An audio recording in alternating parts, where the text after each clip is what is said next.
They called her worthless. A rag to wipe floors. A shadow in her father's house. Too plain to marry. Too much trouble to keep. For 26 years, Cora Whitlock swallowed every insult, every sneer, every day spent scrubbing other people's filth, until the night they pushed too far. Until she looked across a crowded room and chose the one man everyone feared, a silent, scarred rancher with a reputation darker than the desert night. She didn't ask permission. She didn't beg. She just walked out into the dust and claimed the life they said she'd never deserve. Before we begin, hit that like button and drop a comment with your city. I want to see how far this story travels. Now, let's dive in. The sound that woke Cora wasn't the rooster or the milk cart rattling down the street. It was her stepmother's voice, sharp as a whip crack, cutting through the thin walls of the room she'd been shoved into 3 years ago. "Cora, the chamber pots won't empty themselves." She opened her eyes to the same water-stained ceiling she'd memorized 1,000 times. 5:30 in the morning, same as always. Her back ached from the narrow cot, her hands were still raw from yesterday's lye soap, and somewhere in the house, her half-sister Margot was probably still asleep in a proper bed with actual pillows. Cora sat up, pulled on the same gray dress she wore most days, and braided her dark hair without bothering to look in the mirror. Mirrors didn't matter when you were invisible. By the time she made it downstairs, her stepmother Constance was already waiting, arms crossed, face pinched like she'd been sucking on a lemon since dawn. "You're late. It's 5:30. Don't talk back to me, girl. Your father may tolerate your sulking, but I won't have it in my house." My house. Always my house, even though Cora's mother had lived here first, had died here giving birth to a son who followed her 6 months later. Constance had moved in barely a year after the funeral, bringing Margot and a smile that disappeared the moment the minister pronounced them married. That was 15 years ago. Cora grabbed the bucket and headed upstairs without another word. There was no point arguing with Constance. There was no point arguing with anyone. She'd learned that lesson young, learned it hard, learned it in ways that left marks you couldn't see. The Whitlock house sat on the edge of Tempers Creek, a coal town in western Pennsylvania that had seen better days and worse winters. Her father ran the company store, which meant he owned half the debt in town and most of the people who owed it. Edmund Whitlock was a practical man. He counted coins, weighed flour to the ounce, and never gave credit to anyone who couldn't prove they'd pay it back. He'd never given Cora much either. Not attention, not affection, not even her mother's wedding ring, which now sat on Margot's finger like it had always belonged there. By noon, Cora had scrubbed 3 floors, beaten 4 rugs, peeled potatoes until her fingers cramped, and polished silver that hadn't been used since before her mother died. Constance followed her from room to room, pointing out missed spots, sighing dramatically, muttering about how difficult it was to find good help these days. Cora wasn't help. She was family, supposedly. But family didn't sleep in the maid's room. Family didn't eat after everyone else finished. Family didn't get handed their dead mother's dresses, taken in and sewn over until they fit, until every memory was stitched into something useful. "You'll need to go to the store," Constance said, appearing in the kitchen doorway with a list already written. "Your father's expecting a shipment this afternoon. He'll need help unpacking." Cora wiped her hands on her apron. "When should I—" "Now, girl. Honestly, do I have to explain everything?" The walk to the store took 20 minutes. The town was small, the streets dusty, the people predictable. Mrs. Callahan sweeping her steps, pretending not to notice Cora. The Brennan boys loitering outside the saloon, even though they weren't old enough to drink. Old Thomas sitting on his porch, whittling, watching, never saying much but seeing everything. The store smelled like coffee and sawdust and the faint metallic tang of the cash register. Her father stood behind the counter, glasses perched on his nose, ledger open, pen moving in precise lines. He didn't look up when she entered. "The shipment's in the back," he said. "Fabric mostly, some canned goods. Sort it by type." "Yes, sir." She worked in silence, stacking bolts of cloth, organizing tins, wiping dust off jars of preserves that had probably been sitting there since last autumn. Her father appeared once, glanced at her work, grunted something that might have been approval, and disappeared back to his ledger. She was almost finished when the bell above the door chimed. Cora didn't need to look to know who it was. Margot had a particular way of entering a room like she was expecting applause. "Daddy!" "No." Margot's voice was sugar and smoke, practiced and perfect.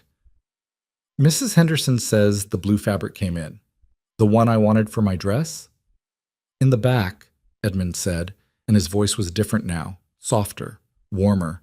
The voice he'd never used with Cora, not once, not ever. Margot swept past the counter, trailing perfume and entitlement. She was beautiful. Everyone said so. Blonde hair that curled just right, blue eyes that sparkled when she wanted something, a figure that turned heads even in a town as small as Tempers Creek. She stopped when she saw Cora. "Oh, you're here. I work here." "Do you?" Margot smiled, the kind of smile that didn't reach anywhere important. "I thought you just lurked." Cora turned back to the shelf, kept stacking. "This was easier. This required nothing. Mother says you'll need to press my dress for the social tonight," Margot continued, running her fingers over a bolt of yellow cotton. "And fix my hair. You're good at that at least." The social, right. The monthly gathering at the church hall where everyone pretended to be more Christian than they were and gossiped about everyone who didn't show up. Cora had stopped going 2 years ago. Nobody noticed. "I'll press the dress," Cora said. "And my hair." "And your hair." Margot picked up the blue fabric, held it against herself, admired her reflection in the window. "Samuel Pritchard will be there. He's going to ask me to dance. Everyone knows it." Samuel Pritchard was the banker's son, soft-handed and softer-headed, but he had money and prospects and a house in town that didn't smell like coal dust. Margot had been circling him for months. "That's nice," Cora said, because it was easier than saying nothing. "Nice?" Margot laughed. "It's better than nice. It's everything." She turned, fabric clutched to her chest, eyes bright with something Cora didn't recognize anymore. "When I marry Samuel, I'll never have to lift a finger again. I'll have a real house, real dresses, a real life, not like—" She stopped, but the words hung there anyway. "Not like you." Edmund appeared then, reaching for the blue fabric. "This the one you want, sweetheart?" "Yes, Daddy. I'll put it on the house account." Cora kept stacking cans. The account that was really Edmund's money. The account Cora would never have access to. The account that tracked Margot's whims and Constance's demands and left Cora with nothing but the clothes on her back and the room she'd been shoved into. She finished the inventory, locked the back door, and walked home as the sun started sinking toward the hills. The air was cooler now, smelled like rain coming, like the summer was finally breaking into something else. By the time she got back, Constance had already laid out Margot's dress, pale pink, expensive, completely impractical. Cora pressed it without being asked, fixed the lace that had come loose at the collar, sewed a button that had been hanging by a thread. At 7, Margot came down in her pink dress and her mother's jewelry, smelling like rosewater and ambition. Constance fussed over her, adjusting her hair, straightening her neckline, declaring her absolutely perfect. Neither of them looked at Cora. They left in the carriage at 7:30, Edmund driving, Constance and Margot in the back, chattering about who would be there and what they'd say and how many heads Margot would turn. Cora stood in the doorway and watched them disappear down the road. Then she went inside, ate the cold potatoes left in the pan, and climbed the stairs to her room. She should have slept. She had 1,000 things to do tomorrow. Laundry, mending, scrubbing the front steps, possibly dealing with whatever disaster Margot caused at the social. But sleep didn't come. It hadn't been coming much lately. Instead, she sat on the edge of her cot and stared at the bag under her bed. She'd started packing it 6 months ago. Not because she had a plan, because she needed to believe that someday, somehow, she might leave. 2 dresses, a coat, a pair of boots that still had some life in them. Her mother's Bible, even though she hadn't opened it in years. A few coins she'd managed to squirrel away from the rare times Edmund paid her for work at the store.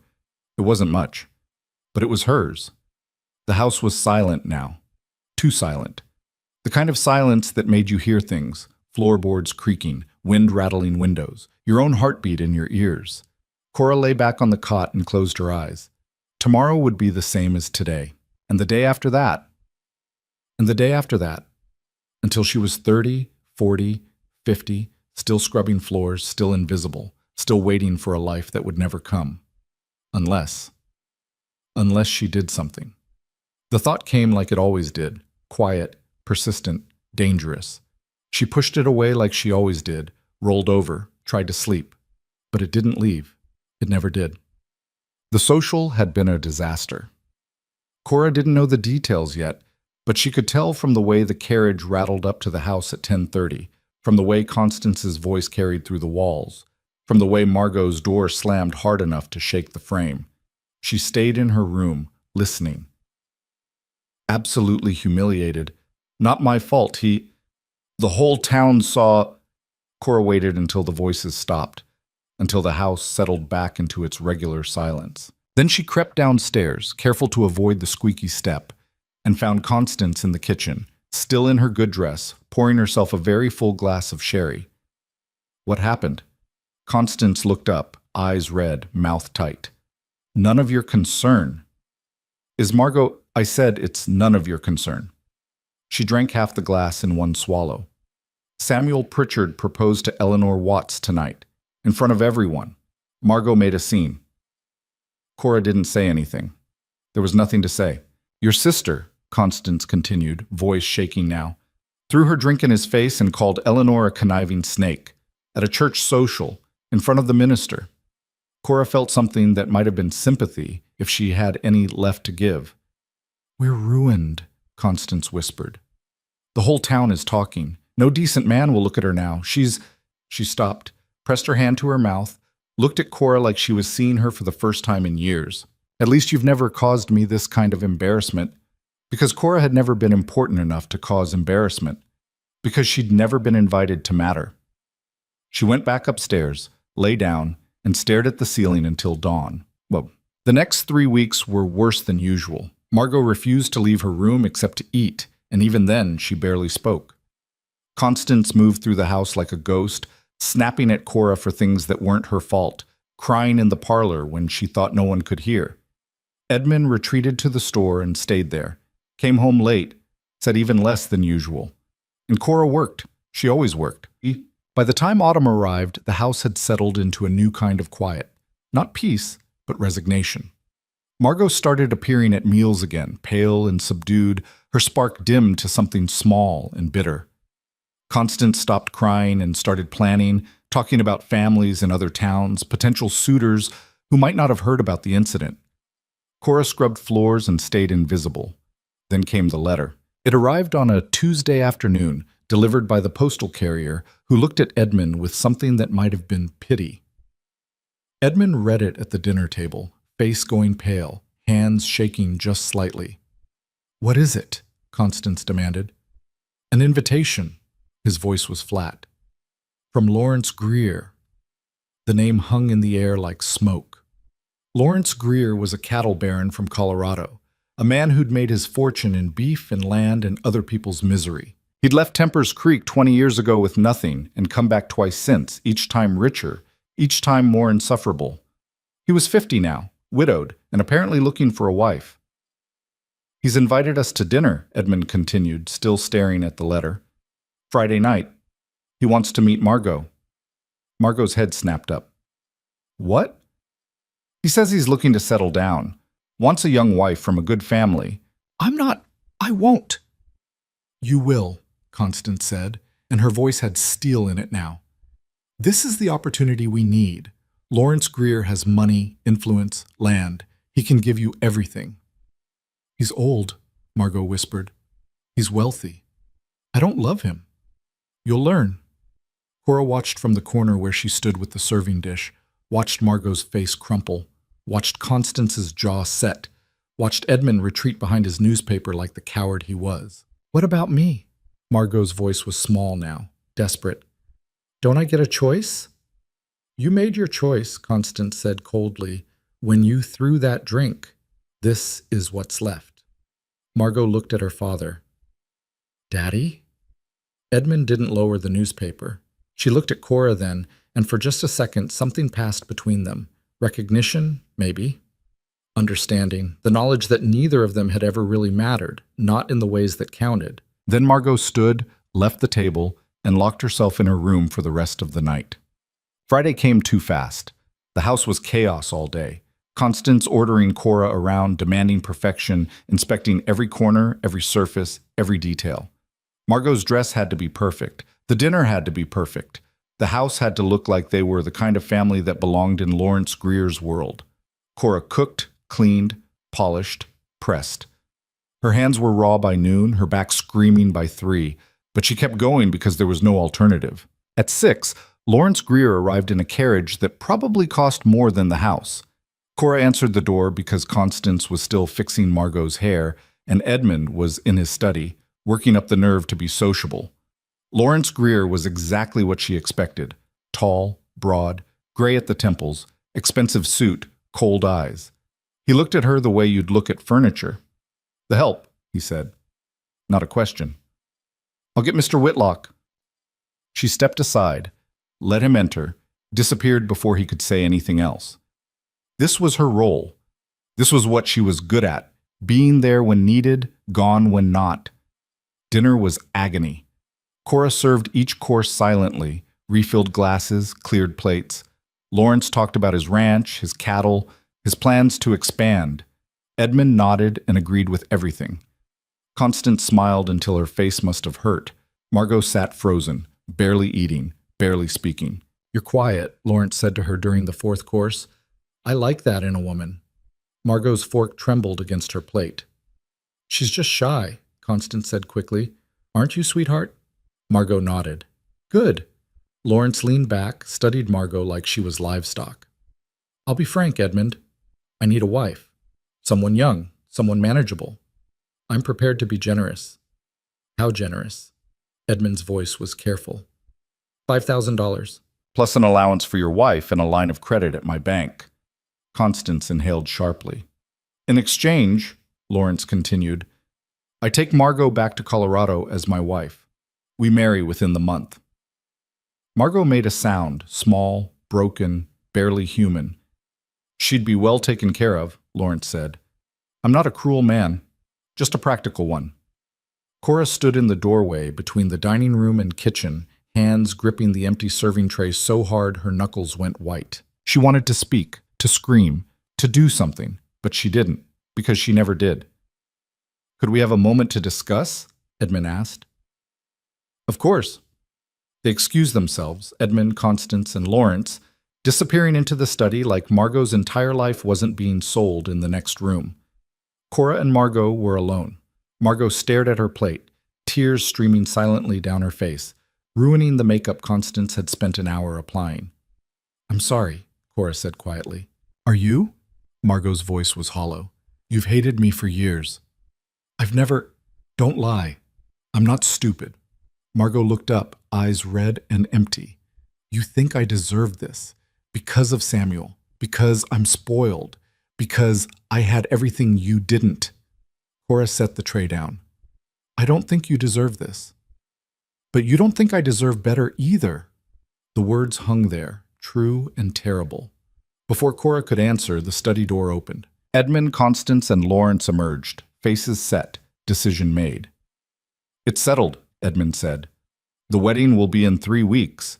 Margot stood slowly, mechanically. "May I be excused?" "Of course, sweetheart," Constance said, but her voice was distant now, already counting the money. Margot left without looking at anyone. Lawrence stayed for another hour, discussing details, signing papers, treating the whole thing like a business transaction, because that's what it was. When he finally left, Constance was radiant. Edmund was relieved, and Cora was dismissed to the kitchen to clean up. She scrubbed dishes until her hands bled, until the water ran cold, until the house went dark and silent around her. Then she climbed the stairs, walked past Margot's closed door, and sat on her cot in the darkness.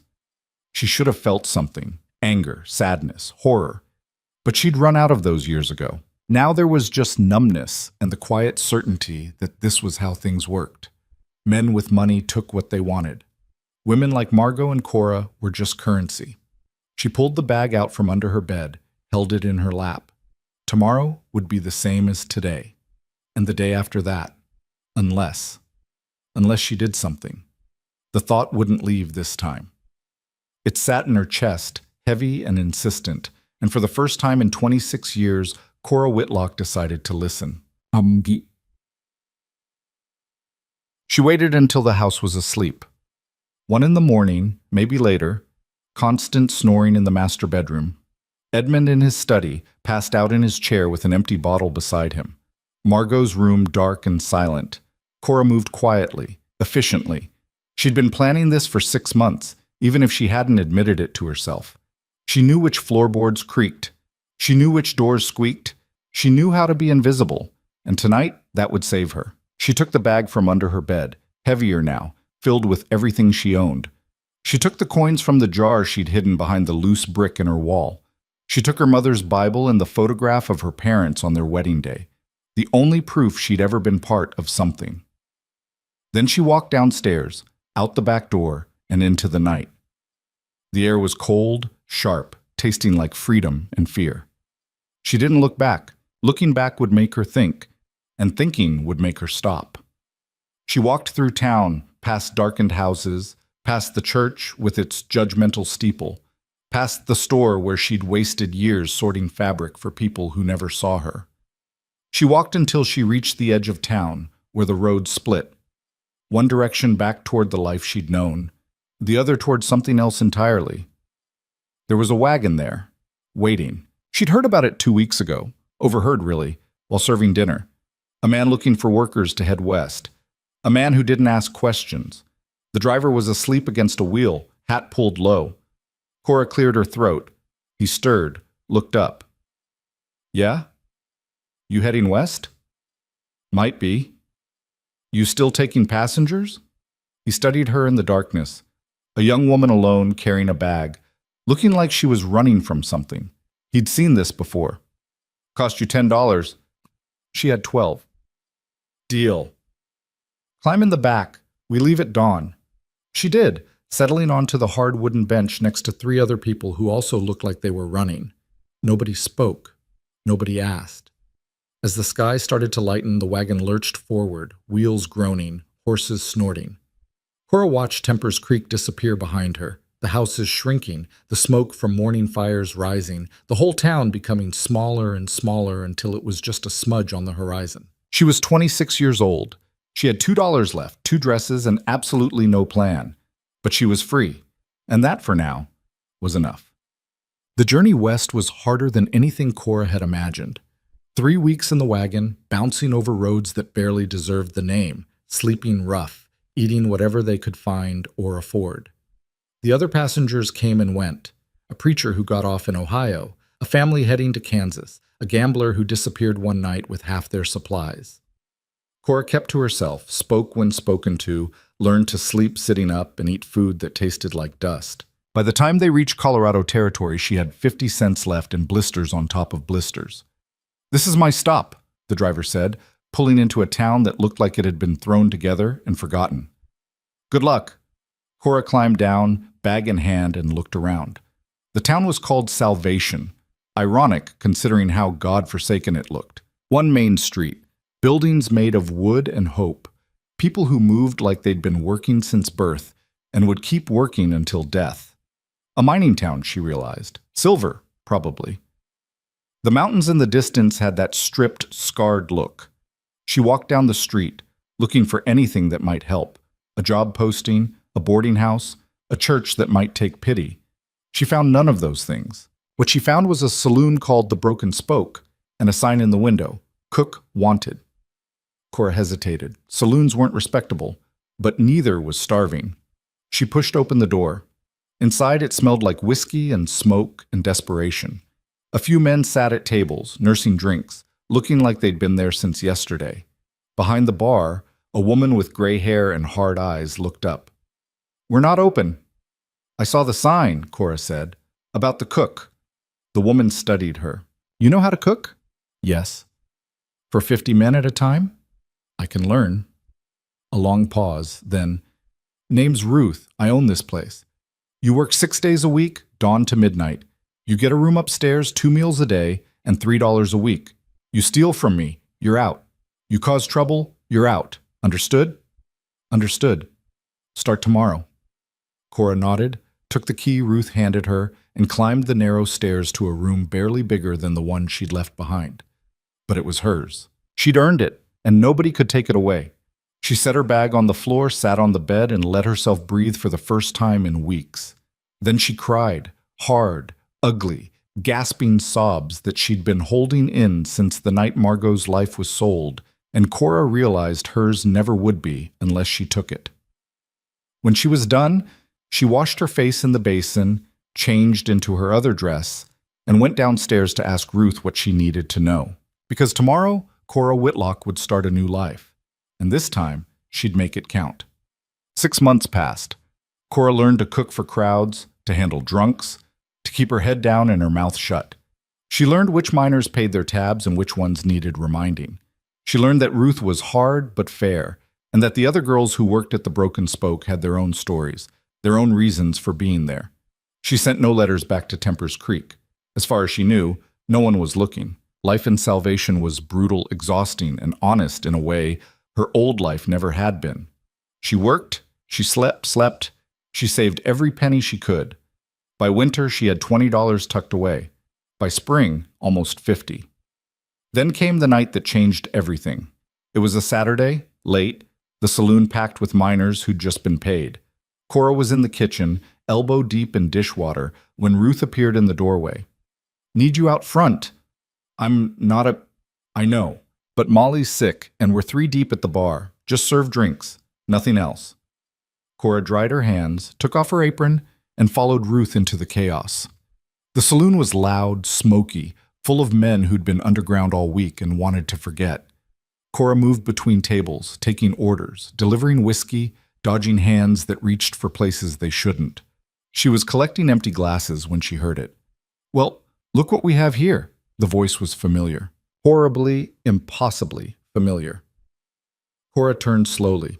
Lawrence Greer sat at a corner table, older than she remembered, harder, flanked by 2 men who looked like they'd kill for fun. "Cora Whitlock," he said, smiling. "Edmund's girl. What in hell are you doing in Colorado?" Her mouth went dry. "I'm working." "I can see that." His smile widened. "Does your father know you're here, working in a saloon?" "I don't know. I don't care." "Spirited. I like that." He leaned back, studied her like she was something he might buy.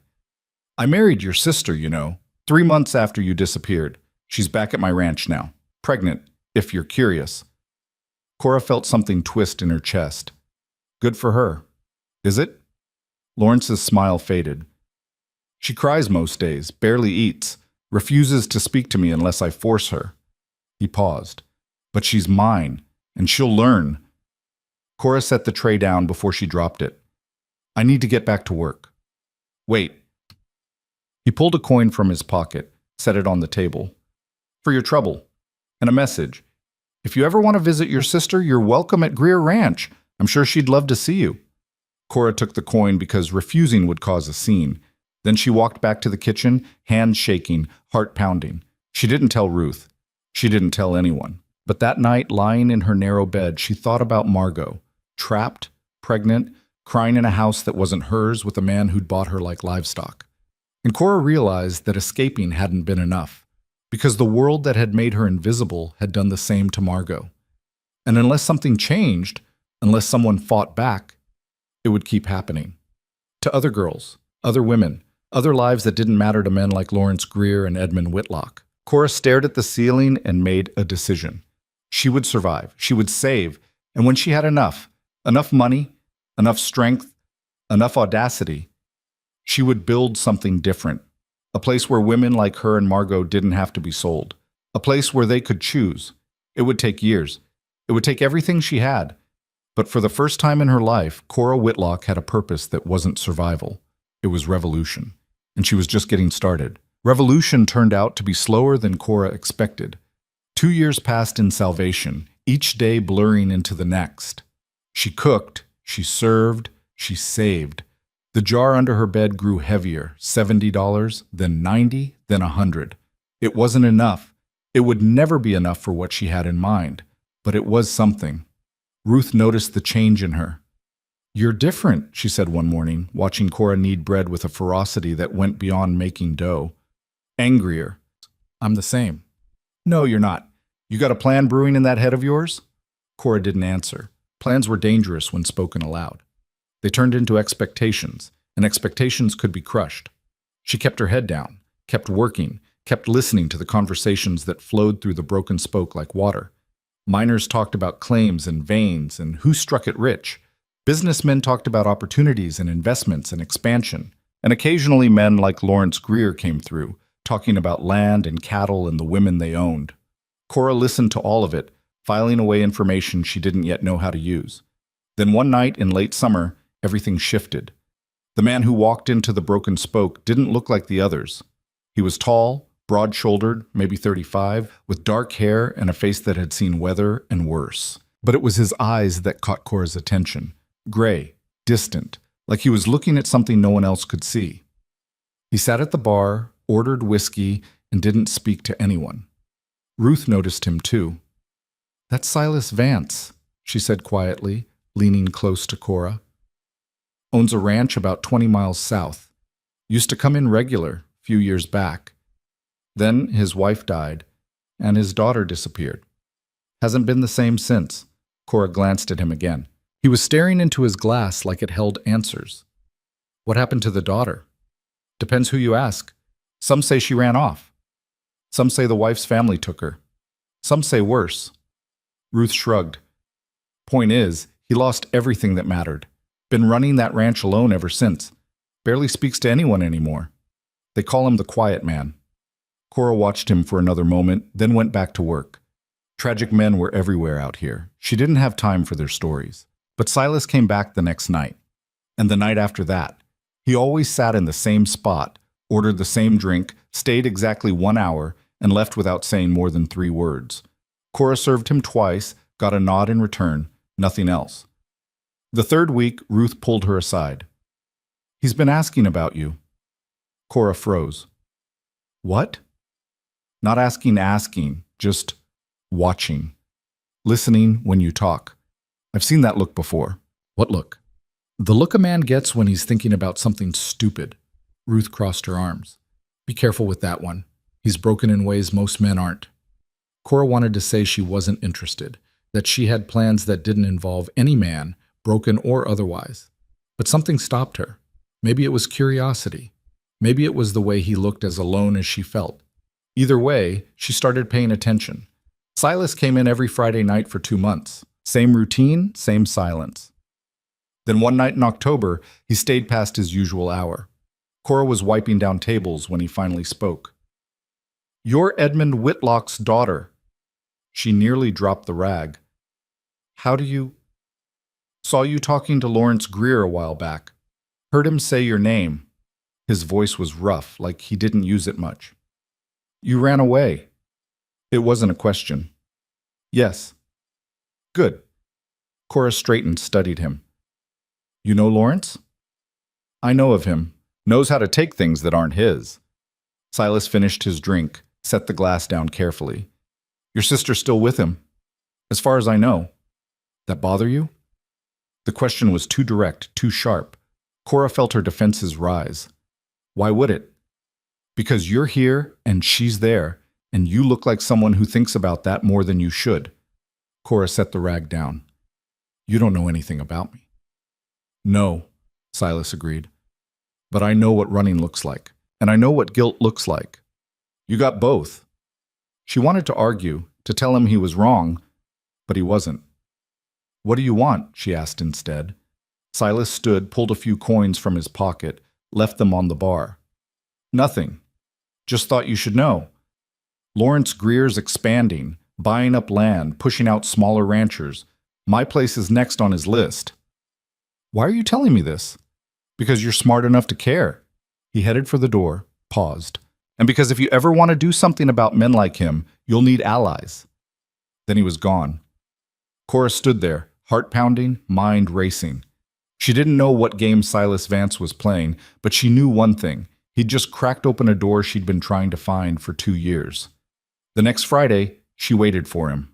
He came in at 8, same as always, but this time when she brought his drink, she sat down across from him. "I'm listening," she said. Silas looked at her for a long moment. Then he started talking. His ranch, he explained, sat on land that Lawrence Greer wanted. Not for cattle. The soil was too dry, the grass too sparse. But there was copper underneath. Not a lot, but enough to make someone rich if they knew how to dig it out. "Greer's been making offers," Silas said. "Low ones. When I refused, he started making things difficult, cutting off my water access, running his cattle through my land, scaring off anyone I try to hire. Why not just sell? Because it's mine. I built it with my wife. She's buried there. His jaw tightened. I'm not giving it to him. Cora understood that kind of stubbornness. It was the same thing that had kept her scrubbing floors for years before she finally broke. What do you need? Help. Someone who's not afraid of hard work and harder men. Someone who's got a reason to fight back. You think that's me? I know it is. I've watched you for 3 months. You're tougher than half the miners in here and smarter than most of the businessmen. And you've got something to prove. He wasn't wrong. What's the pay? Room, board, and whatever profit we make if we survive. He paused. It's not much, and there's a good chance we fail. Then why try? Because failing while fighting is better than winning by giving up. Cora thought about her jar of money, her plans, her revolution that had been moving at the speed of cold honey. She thought about Margot, pregnant and crying in Lawrence Greer's house. She thought about every man who'd ever looked through her like she was glass. When do I start? Silas almost smiled. Almost. Soon as you're ready. She gave Ruth notice the next day. Ruth didn't try to talk her out of it. You're making a mistake, she said, but there was something like respect in her voice. But at least it's your mistake. Cora packed her things, still just 2 dresses, still just 1 bag, but now with $143 tucked in the lining. She said goodbye to the girls at the Broken Spoke, women who'd become something like friends, women who understood what it meant to build a life from scraps. Then she climbed into Silas Vance's wagon and left Salvation behind. The ranch was worse than she expected. 20 miles south, tucked against the base of mountains that looked like they'd been chewed up and spit out. The house was small, weathered, surrounded by land that stretched in every direction but felt empty anyway. A barn that leaned slightly left, fences that needed mending, cattle that looked half-starved. This is it, Silas said, pulling the wagon to a stop. Cora climbed down, boots hitting dust that rose and fell like breath. It's, bad. I know. He grabbed her bag, headed toward the house. But it's mine. Inside wasn't much better. 1 main room with a stove, table, and chairs that didn't match. 2 bedrooms, 1 clearly unused. Everything coated in dust and neglect. You take that one, Silas said, nodding toward the smaller bedroom. I'll be in the barn most nights anyway. Why the barn? Because the house remembers things I'd rather forget. He said it simply, like commenting on weather, but Cora heard the weight underneath. She set her bag down, looked around the room that would be hers.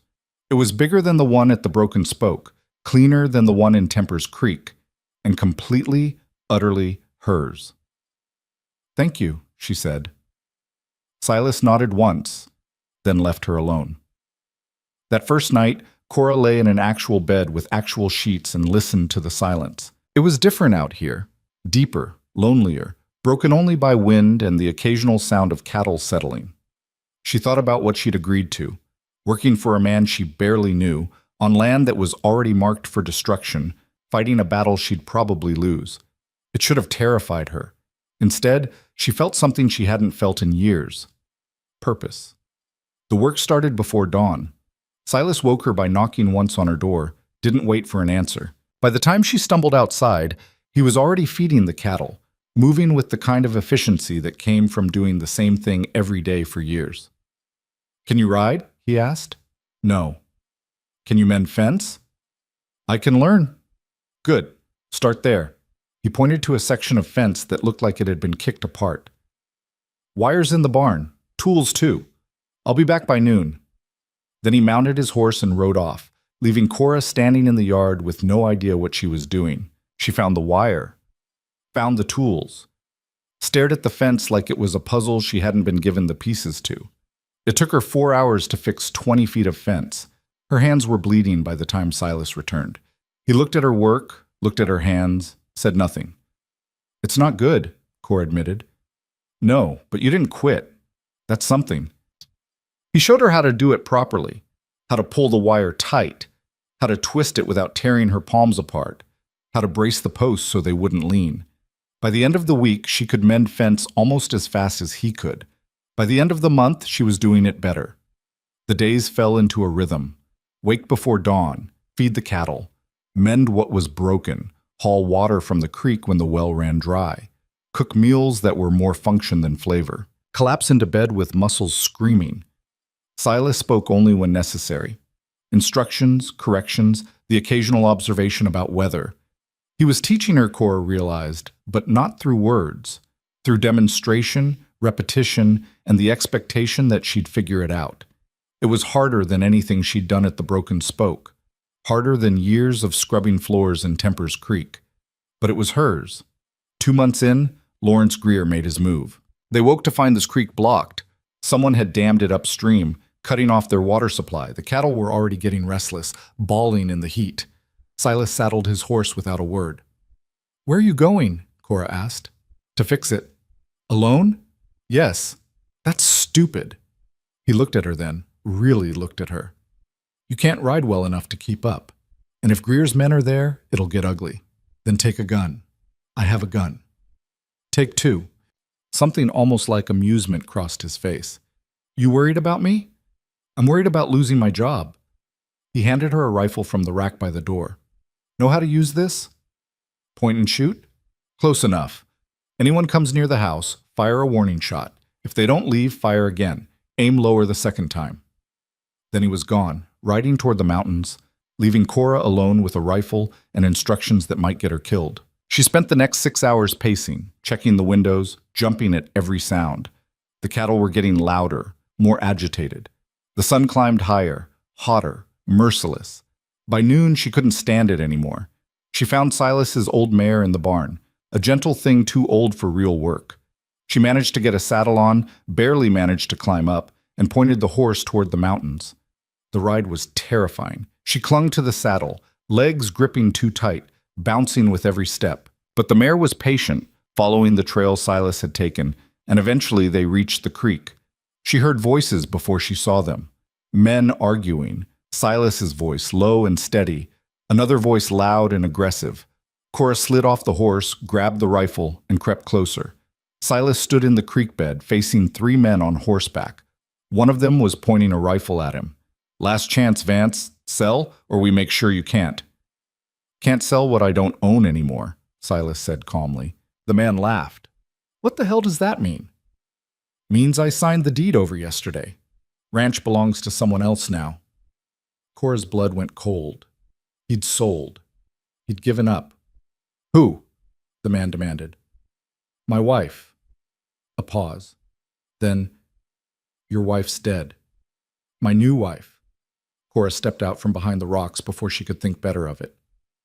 "That'd be me." All 4 men turned. Silas's expression didn't change, but something flickered in his eyes. Surprise, maybe, or anger, or something else entirely. The man with the rifle looked her up and down. "This is a joke. Does it look like I'm laughing?" Cora raised her rifle, hand steadier than she felt. "You're on my land. Leave." "Mr. Greer's not going to like this." "Mr. Greer can take it up with my husband." The men exchanged glances. This wasn't what they'd expected. A woman changed things, made it messier, more complicated, harder to justify. The leader spat into the dirt. "This ain't over." "Probably not," Cora agreed. "But today it is." They left slowly, making sure everyone knew they weren't scared, just inconvenienced. When they were gone, Silas turned to her. "What the hell was that?" "Saving your life, apparently. I had it handled." "You had a gun pointed at your chest. And you had no business being here." His voice was harder now, edged with something sharp. "I told you to stay at the house." "You told me a lot of things. I'm selective about which ones I follow." He stared at her, jaw tight, and for a moment Cora thought he might actually yell, but then something in him shifted. "Wife," he said. "It was the first thing I thought of." Quick thinking. "Is it going to cause problems?" Silas looked at the creek, at the dam his enemies had built, at the mountains where his daughter had disappeared and his wife had died. "Probably, but we already had those." They worked in silence, breaking apart the dam, letting water flow back toward the ranch. It took hours, left them both soaked and exhausted, but by the time they rode back, the creek was running again. That night, over a dinner of beans and bread, Silas finally spoke. "We need to make it legal," Cora looked up from her plate. What? The marriage. If Greer checks, and he will, he'll find out it's a lie. Then the deed transfer won't hold. So what are you suggesting? We go to town tomorrow, find a minister, make it real. He paused. On paper, anyway. Cora set down her fork. You want to marry me? I want to keep my land. This is the fastest way to do it. And what do I get? Half ownership. Whatever we build together. If we survive, you walk away with something. If we don't, he shrugged. At least you tried. It was possibly the worst marriage proposal in history. Cora should have said no, should have walked away, found another path, stuck to her original plan. But she'd learned something in the past 2 months. Plans were useless without power, and power, out here, came from land. All right, she said, but we do this my way. Clear terms, clear boundaries. This is business. Agreed. They shook hands across the table, sealing a deal that was equal parts desperation and defiance. The next day, they rode into the nearest town, a place called Copper Hollow, bigger than Salvation, but just as rough. They found a minister who didn't ask questions, paid him $5, and signed papers that made Cora Whitlock into Cora Vance. The ceremony took 4 minutes. Silas didn't kiss her, didn't even look at her. They rode back to the ranch in silence, now legally bound to each other and the land they were fighting for. That night, lying in her room, Cora stared at the plain ring Silas had bought from the general store. It was thin, cheap, already starting to tarnish. But it was a weapon, and she was going to use it. The next 3 months were a war of attrition. Lawrence Greer didn't take the marriage well. He sent men to intimidate them, to sabotage their work, to make it clear that legal papers didn't mean much when you had money and muscle. Fences got cut in the night. Cattle disappeared. The well was poisoned twice, forcing them to haul water from miles away. But Cora and Silas kept working. She learned to shoot straight, to ride hard, to fix things that broke and break things that needed fixing. She learned the land, learned the cattle, learned to read weather and tracks, and the particular silence that meant trouble was coming. Silas taught her without words, expected her to keep up, never made allowances for the fact that she was a woman, or new to this, or exhausted beyond measure. It should have broken her. Instead, it made her stronger. They fell into a partnership that was part necessity, part mutual respect. They worked side by side, ate meals in companionable silence, dealt with each crisis as it came. And slowly, something shifted between them. It started small. Silas asking her opinion on where to move the cattle, Cora noticing when he favored his left leg, both of them learning to read each other's moods without speaking. One night, after a particularly brutal day of hauling water, Cora collapsed at the table, too tired to even eat. Silas set a plate in front of her. You need to eat. I need to sleep for 3 days. Eat first, sleep after. She forced down a few bites, watching him move around the kitchen with the same efficiency he brought to everything. He'd taken off his hat, and his hair was damp with sweat, streaked with dust. Why'd your wife's family take your daughter? The question came out before Cora could stop it. Silas went still. Who told you that? Ruth, back in Salvation. A long silence. Then, they didn't take her. I gave her to them. Cora set down her fork. Why? Because I was drinking myself to death and the ranch was falling apart, and she deserved better. His voice was flat, emotionless. Her grandmother came, said she'd raise her proper, give her a real life. I signed the papers. Do you regret it? Every day. He said it simply, like admitting the sky was blue, and Cora understood then what Ruth had meant. Silas wasn't just broken, he'd broken himself, deliberately, and was living in the wreckage. What was her name? Cora asked softly. Emma. She was 5. How long ago? 3 years. Feels like yesterday. Feels like forever. Cora wanted to say something comforting, something wise, but she'd never been good at that. I had a sister, she said instead. Margot. She got sold to Lawrence Greer. I ran away and left her there. Silas looked at her then, really looked at her. That why you're here? Guilt? Partly. Mostly I'm here because I'm tired of men like Greer taking whatever they want. And you think fighting him here will change that? I think it's a start. Something passed between them. Understanding, maybe, or recognition. Two broken people who'd found each other by accident and decided to make something out of wreckage. We should sleep, Silas said finally. Tomorrow's going to be worse. He was right. The next day they woke to find half their cattle missing, driven off in the night. It was the boldest move Greer had made yet, and it left them dangerously short on resources. Silas wanted to ride after them. Cora stopped him. That's what he wants. You go after them alone, you don't come back. So I do nothing? No, you do something smarter. She'd been thinking about this for weeks, ever since the creek incident. Lawrence Greer had money and men and power. But he also had enemies, other ranchers he'd squeezed, businessmen he'd cheated, people who wanted him gone but were too scared to move first. We build a coalition, Cora said. Find everyone he's hurt. Make them see that together we're stronger than apart. Silas looked skeptical. These men don't trust each other. Half of them would sell their own mothers for the right price. Then we give them a better price. We show them that fighting back is more profitable than giving in. And how do we do that? Cora smiled. It wasn't a nice smile. We hit him where it hurts. His reputation. Over the next 2 weeks, they rode out to every small ranch, every struggling operation, every person who'd been on the wrong end of Lawrence Greer's ambition. Most of them slammed doors in their faces, but a few listened. There was Marcus Webb, a black rancher who'd been denied water rights. There was the widow Chen, whose husband had died in suspicious circumstances after refusing to sell. There was a young couple, barely 20, who'd lost everything when Greer's men burned their barn. Cora talked to all of them. She didn't promise victory. She didn't promise justice. She promised something better, the chance to fight back. He's counting on us being too scared, too divided, too beaten down to resist, she told them. Let's prove him wrong. By the end of the month, they had 7 families willing to stand together. It wasn't an army, but it was something. They met in Silas's barn, this ragtag group of stubborn people who decided that losing while fighting was better than surviving on their knees. Cora stood in front of them, heart pounding, and laid out her plan.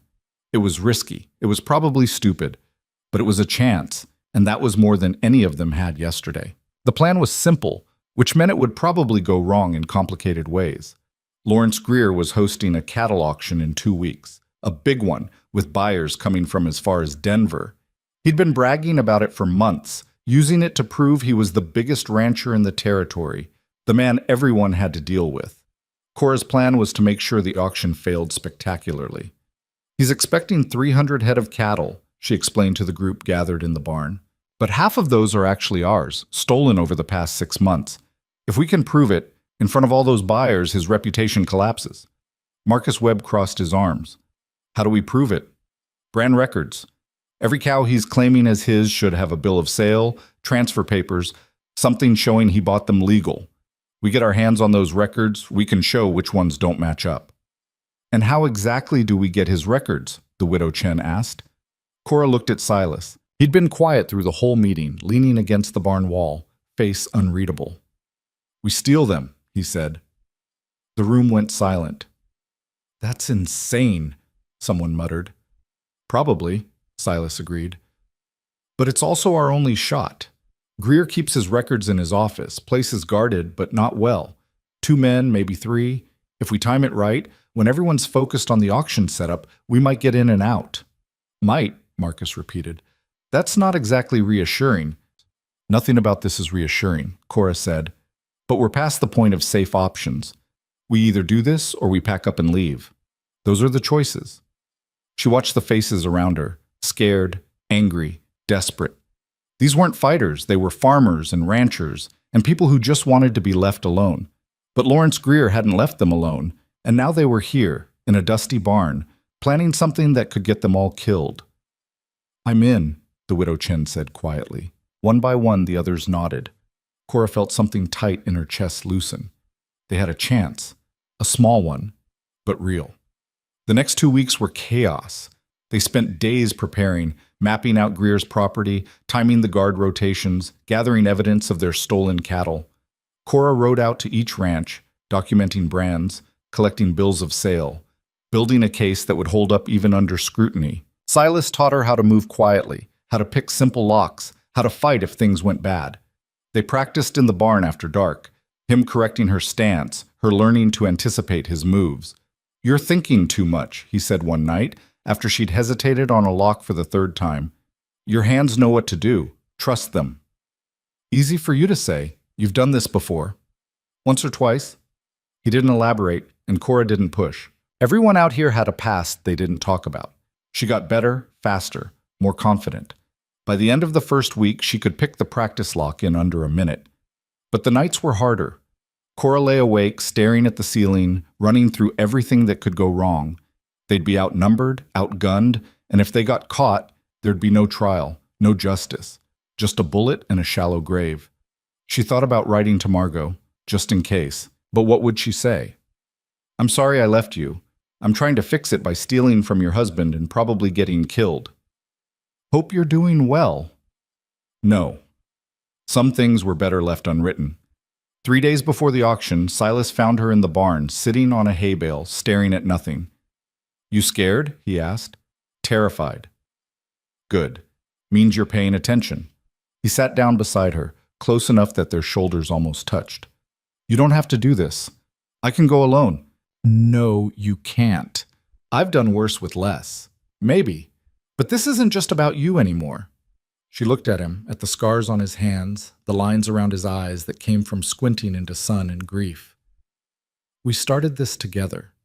We finish it together." Something shifted in his expression. "You're stubborn as hell, you know that? I've been told." "Your father must have hated it." "My father didn't notice it. I was invisible to him." She paused. "That's what made leaving easy. Hard to miss something you never saw." Silas was quiet for a moment, then, "I see you." 3 words, simple, true. Cora felt something crack open in her chest, something she'd kept locked down for so long she'd forgotten it was there. "I know," she said. They sat in silence, the barn dark around them, the weight of what was coming pressing down like a physical thing. "If this goes wrong," Silas started. "It won't. But if it does, then we go down fighting. That's the deal, right?" He almost smiled. "Yeah, that's the deal." The night before the auction, Cora couldn't sleep at all. She got up before dawn, made coffee that tasted like mud, sat at the table watching the sky lighten. Silas appeared a few minutes later, moving quiet as always. "Ready?" he asked. "No. You?" "Not even close." They drank coffee in silence, both of them thinking about what they had to do. The plan was set. Cora would create a distraction at the auction while Silas broke into the office. She'd argued for the opposite. She should be the one breaking in. He should handle the crowd. But Silas had shut that down fast. "You're better with people," he'd said. "And if something goes wrong, you can talk your way out. I can't." He was right, but Cora hated it anyway. Hated the idea of him in danger while she played performer. But she'd learned to pick her battles, and this wasn't one she could win. By mid-morning, the others started arriving. Marcus brought his 2 sons, both young and nervous but willing. The widow Chen came with a rifle and a look that said she'd use it. The young couple showed up with forged invitations to the auction, good enough to get them through the gate. "Everyone knows what to do?" Cora asked. Nods all around. "Then let's go make some trouble." The ride to Greer's ranch took 2 hours. Cora spent it going over the plan again and again, looking for holes, for mistakes, for anything they'd missed. Beside her, Silas rode in silence, face set, eyes distant. "You thinking about your daughter?" she asked quietly. "Always. After this, maybe you could—" "Don't." His voice was sharp. "Don't make plans for after. There might not be an after." "There will be." "You don't know that." "No, but I'm choosing to believe it anyway." He looked at her then, something complicated in his expression. "You're either very brave or very stupid." Probably both. They arrived at Greer's ranch just after noon. The place was massive. Sprawling house, barns bigger than most people's homes, corrals filled with cattle that probably weren't all his. Men moved everywhere, setting up for the auction, arranging pens, checking paperwork. Cora split off from Silas at the gate, heart pounding. This was it. No going back now. She made her way to the auction area where buyers were already gathering. Rich men in expensive suits, talking about head counts and market prices and the quality of Greer's stock. She moved through the crowd, listening, watching, waiting for her moment. Lawrence Greer stood on a platform, playing the gracious host, shaking hands and making promises. He looked older than Cora remembered, grayer, but still carried himself like he owned the world. When his eyes landed on her, she saw recognition flicker, then confusion. "Cora Whitlock," he said loud enough to draw attention. "I'll be damned.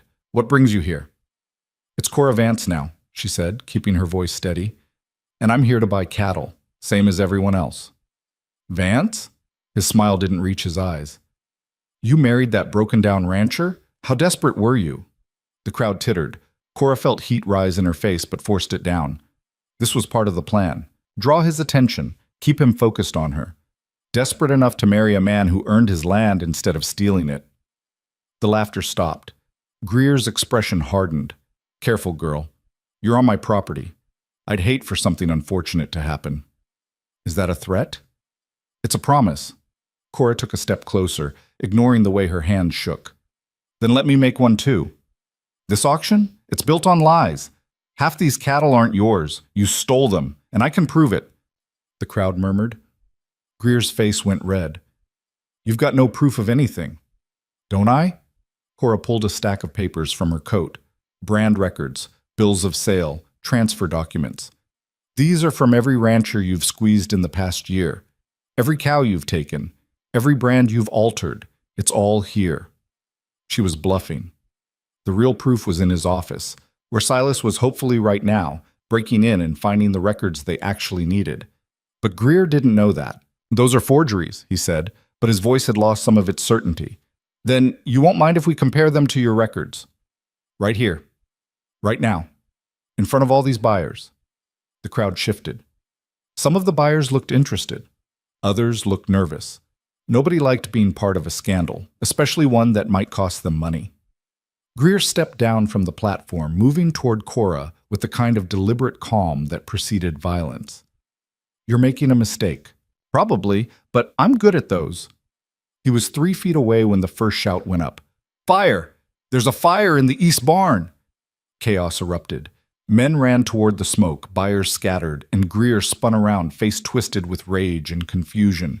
Cora took the opportunity to slip away, moving against the crowd, heading toward the main house. The fire was part of the plan, a small one, controlled, started by Marcus's sons to create exactly this kind of confusion. She made it to the office just as Silas came out, arms full of ledgers and papers, face grim. "Got it?" she asked. "Most of it, but we've got company." 2 of Greer's men appeared around the corner, guns drawn. "Drop the papers," one of them said. Silas looked at Cora. She looked at the men. Then she did something incredibly stupid. She threw her fake documents in the air, sending papers flying everywhere, and ran. The men hesitated. Go after her or Silas? And in that moment, Silas ran too, in the opposite direction, clutching the real records.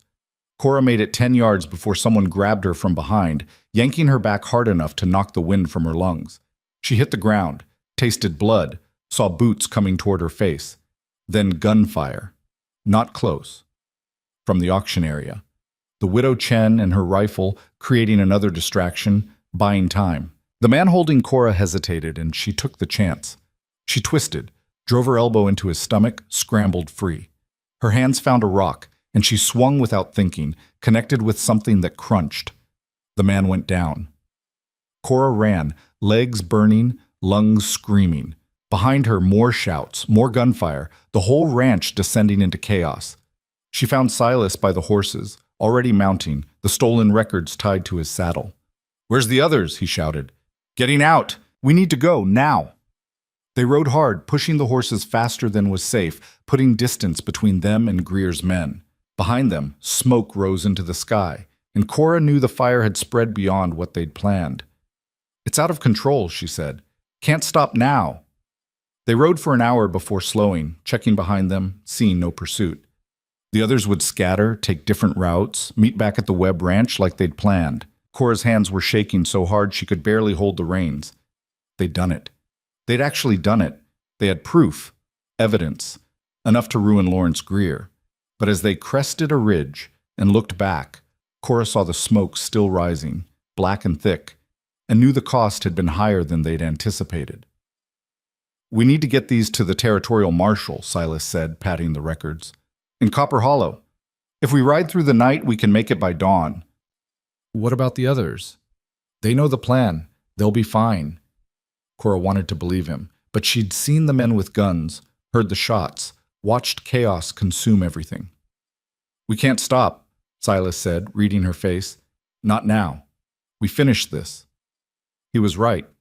Stopping meant giving Greer time to cover his tracks, to spin the story, to turn them into the villains. They rode into the night, taking turns sleeping in the saddle, pushing through exhaustion and fear. The stars came out, cold and distant, and Cora thought about all the choices that had led here. Leaving Temper's Creek. Working at the Broken Spoke. Agreeing to help a broken man save his ranch. Every choice had seemed small at the time. But together, they'd built something bigger than survival. They'd built resistance. By the time they reached Copper Hollow, both of them were barely conscious. The horses were spent, legs trembling, foam at their mouths. The marshal's office was dark. Silas pounded on the door until a light appeared and a man opened up, looking annoyed until he saw their faces. "We need to report a crime," Cora said. The marshal, a middle-aged man named Carson, looked skeptical until Silas dumped the records on his desk. "Lawrence Greer," Silas said. "Cattle theft, brand alteration, fraud. It's all there." Carson picked up one of the ledgers, started reading. His expression changed. "Where'd you get these?" "His office." "You broke in?" "He stole our cattle first." Carson sat down, still reading. If this is real, this is big. Greer's got connections. Money. This isn't going to be simple." "Nothing about this has been simple," Cora said. "But it's the truth, and truth has to count for something." Carson looked at her for a long moment. "You related to Edmund Whitlock?" Cora's stomach dropped. "He's my father. Why?" "Because he's here, in Copper Hollow. Showed up 3 days ago looking for you." The world tilted. "Why?" Cora whispered. "Didn't say, just that he needed to find his daughter." Carson paused. "He's staying at the hotel, room 12. Cora looked at Silas. He was watching her, waiting. "You should go," he said quietly. "Not now. We need to keep. I'll handle the marshal. You handle your father." His jaw tightened. "Might be your only chance." Cora wanted to argue, but she was too tired, too overwhelmed. She nodded, left the office, walked through pre-dawn streets that were just starting to wake. The hotel was nicer than anything in Salvation, but still rough by Eastern standards. She climbed the stairs, found room 12, knocked before she could change her mind. Edmund Whitlock opened the door. He looked older, smaller somehow, like he'd been diminished by time and distance. His eyes widened when he saw her. "Cora, what are you doing here?" "Looking for you." He stepped back, let her in. The room was sparse, a bed, a chair, a small table. "I've been looking for 2 years." "Why?" Edmund sat down heavily. "Because I was wrong. About everything. About you, about Margot, about—" He stopped, looked at his hands. "Margot's dead." The words hit like a physical blow. "What?" "She died 6 months ago. Childbirth. The baby didn't make it either." His voice cracked.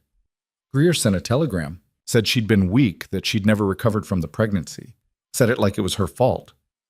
Cora couldn't breathe. "Margot. Gone. The sister she'd left behind.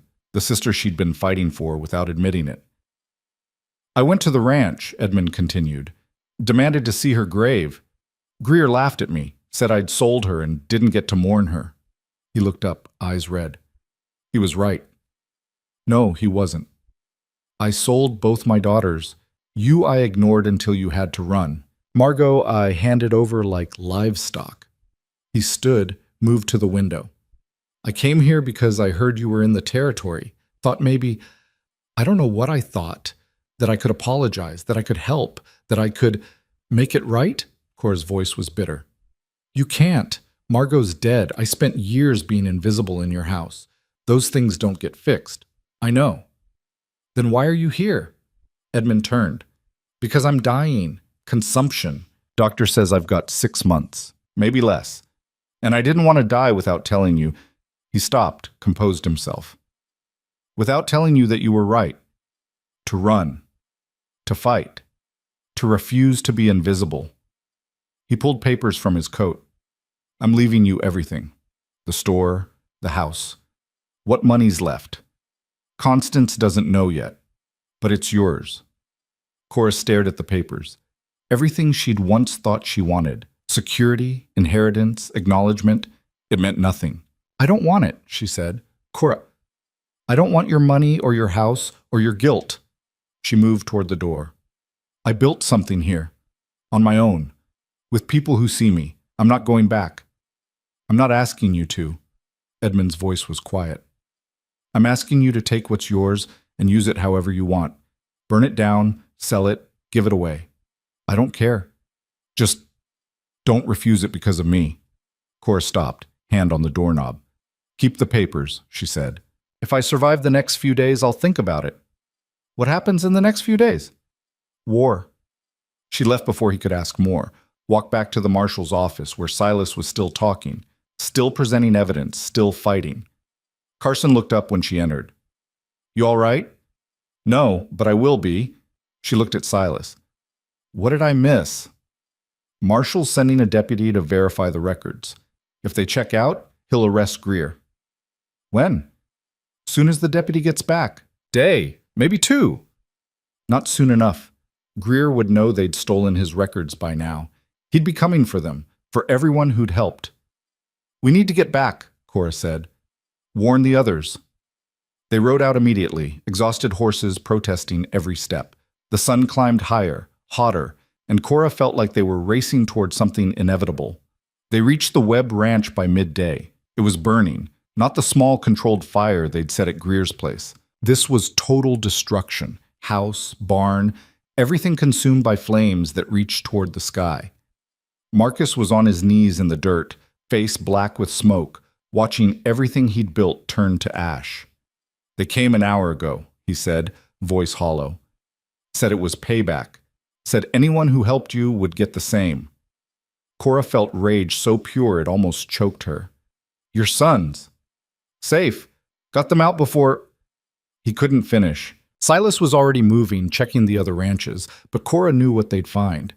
Greer had struck back fast and brutal, taking out anyone who dared to stand with them. By nightfall, they'd confirmed the damage. 3 ranches burned. The widow Chen shot, not killed, but close.